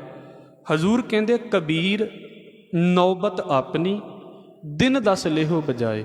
ਨੌਬਤ ਦਾ ਮਤਲਬ ਹੁੰਦਾ ਹੈ ਨਗਾਰਾ, ਜਿੱਦਾਂ ਉਹ ਪਿੱਛੇ ਪਿਆ ਹੋਇਆ ਨਾ, ਵੀ ਜਦੋਂ ਪੁਰਾਣੇ ਸਮੇਂ ਦੇ ਵਿੱਚ ਬਾਦਸ਼ਾਹ ਜਾਂ ਆਮ ਚੌਧਰੀ ਲੋਕ ਤੁਰਦੇ ਹੁੰਦੇ ਸੀ ਨਾ, ਤਾਂ ਉਹਨਾਂ ਦੇ ਤੁਰਨ ਤੋਂ ਪਹਿਲਾਂ ਲੋਕ ਆਵਾਜ਼ਾਂ ਦਿੰਦੇ ਹੁੰਦੇ ਸੀ ਵੀ ਰਸਤਾ ਖਾਲੀ ਕਰ ਦਿਓ ਜਾਂ ਸੁਚੇਤ ਹੋ ਜਾਓ, ਫਲਾਣਾ ਬੰਦਾ ਆ ਰਿਹਾ ਹੈ। ਨੌਬਤ ਵੱਜਣੀ। ਅੱਜ ਦੇ ਸਮੇਂ ਦੇ ਵਿੱਚ ਉਹ ਲੀਡਰ ਲੰਘਦੇ ਨੇ ਤਾਂ ਪਹਿਲਾਂ 2-4 ਗੱਡੀਆਂ ਜਿਹੜਾ ਹੂਟਰ ਵੱਜਦਾ ਰਹਿੰਦਾ ਨਾ ਵੀ ਰਸਤਾ ਖਾਲੀ ਕਰ ਦਿਓ ਵੀ ਫਲਾਣਾ ਨਿਕਲਦਾ ਪਿਆ ਹੈ, ਇੱਦਾਂ ਦੀ ਗੱਲ। ਮਹਾਰਾਜ ਕਹਿੰਦੇ ਨੇ ਵੀ ਤੁਸੀਂ ਚੰਗੀ ਤਰ੍ਹਾਂ ਇਸ ਜ਼ਿੰਦਗੀ ਦੀ ਖੇਡ ਨੂੰ ਵੇਖੋਗੇ ਨਾ, ਲਗਭਗ ਅਸੀਂ ਆਪਣੀ ਉਮਰ ਦੇ ਹਿਸਾਬ ਦੇ ਨਾਲ ਇਹਨੂੰ ਚੀਜ਼ ਨੂੰ ਵੇਖੀਏ, ਤੇ ਬਾਬਾ ਕਬੀਰ ਪਤਾ ਕੀ ਕਹਿੰਦੇ ਨੇ? ਕਹਿੰਦੇ ਵੀ ਬਸ 10 ਕੀ ਦਿਨਾਂ ਦੀ ਖੇਡ ਹੈ ਜਿਹੜੇ ਛਾਲਾਂ ਮਾਰਦੇ ਪਏ ਨੇ ਅੱਜ ਕੱਲ੍ਹ। ਕੋਈ ਬਹੁਤੀ ਲੰਮੀ ਖੇਡ ਨਹੀਂ ਹੈ ਵੀ ਲਗਾਤਾਰ ਬੜੀਆਂ ਸਦੀਆਂ ਚੱਲਦੇ ਰਹਿਣਗੇ। ਕਬੀਰ ਨੌਬਤ ਆਪਣੀ, ਦਿਨ ਦਸ ਲੇਹੋ ਬਜਾਏ। ਕਹਿੰਦੇ ਬਸ 10 ਕੁ ਦਿਨ ਆਪਣੇ ਨਾਂ ਦੇ ਵਾਜੇ ਵਜਾ ਲਓ, ਇਹਦੇ ਤੋਂ ਵੱਧ ਕਰ ਵੀ ਕੀ ਸਕਦੇ ਹਾਂ ਇਸ ਜ਼ਿੰਦਗੀ ਦੇ ਵਿੱਚ। ਕਈਆਂ ਥਾਵਾਂ ਦੇ ਉੱਤੇ ਗੁਰਬਾਣੀ ਨੇ 10 ਦਿਨ ਬੋਲਿਆ, ਕਈਆਂ ਥਾਵਾਂ ਦੇ ਉੱਤੇ 2 ਦਿਨ ਬੋਲਿਆ, ਤੇ ਕਈਆਂ ਥਾਵਾਂ ਦੇ ਉੱਤੇ 4 ਦਿਨ ਬੋਲਿਆ ਹੈ। ਮੈਂ ਆਪ ਜੀ ਦੇ ਅੱਗੇ ਬੋਲ ਰੱਖਾਂਗਾ। ਇੱਕ ਟਾਈਮ ਉਹ ਹੈ, ਮੈਂ ਇਸ ਗੱਲ ਨੂੰ ਇੱਦਾਂ ਸਮਝਦਾ ਹੁੰਦਾ ਹਾਂ ਵੀ ਜਿਹੜੇ ਬੰਦੇ ਆਂਦੇ ਹੁੰਦੇ ਸੀ ਵੀ ਸਾਡੇ ਤੋਂ ਬਿਨਾਂ ਦੁਨੀਆ ਹੀ ਨਹੀਂ ਚੱਲ ਸਕਦੀ, ਸਾਡੀ ਮਰਜ਼ੀ ਤੋਂ ਬਿਨਾਂ ਕਿੱਦਾਂ ਕੁਝ ਹੋ ਜਾਵੇ। ਫਿਰ ਇੱਕ ਟਾਈਮ ਉਹ ਆ ਜਾਂਦਾ ਹੈ ਜਦੋਂ ਦੁਨੀਆ ਉਹਨਾਂ ਦੀ ਗੱਲ ਵੀ ਸੁਣਨ ਦੇ ਲਈ ਰਾਜੀ ਨਹੀਂ। ਬਾਬਾ ਨਾਮਦੇਵ ਕਹਿੰਦੇ ਨੇ ਨਾ, ਮੇਰੀ ਮੇਰੀ ਕੈਰੋ ਕਰਤੇ ਦੁਰਜੋਧਨ ਸੇ ਭਾਈ, 12 ਜੋਜਨ ਛਤਰ ਚਲੈ ਥਾ ਦੇਹੀ ਗਿਰਜਨ ਖਾਈ।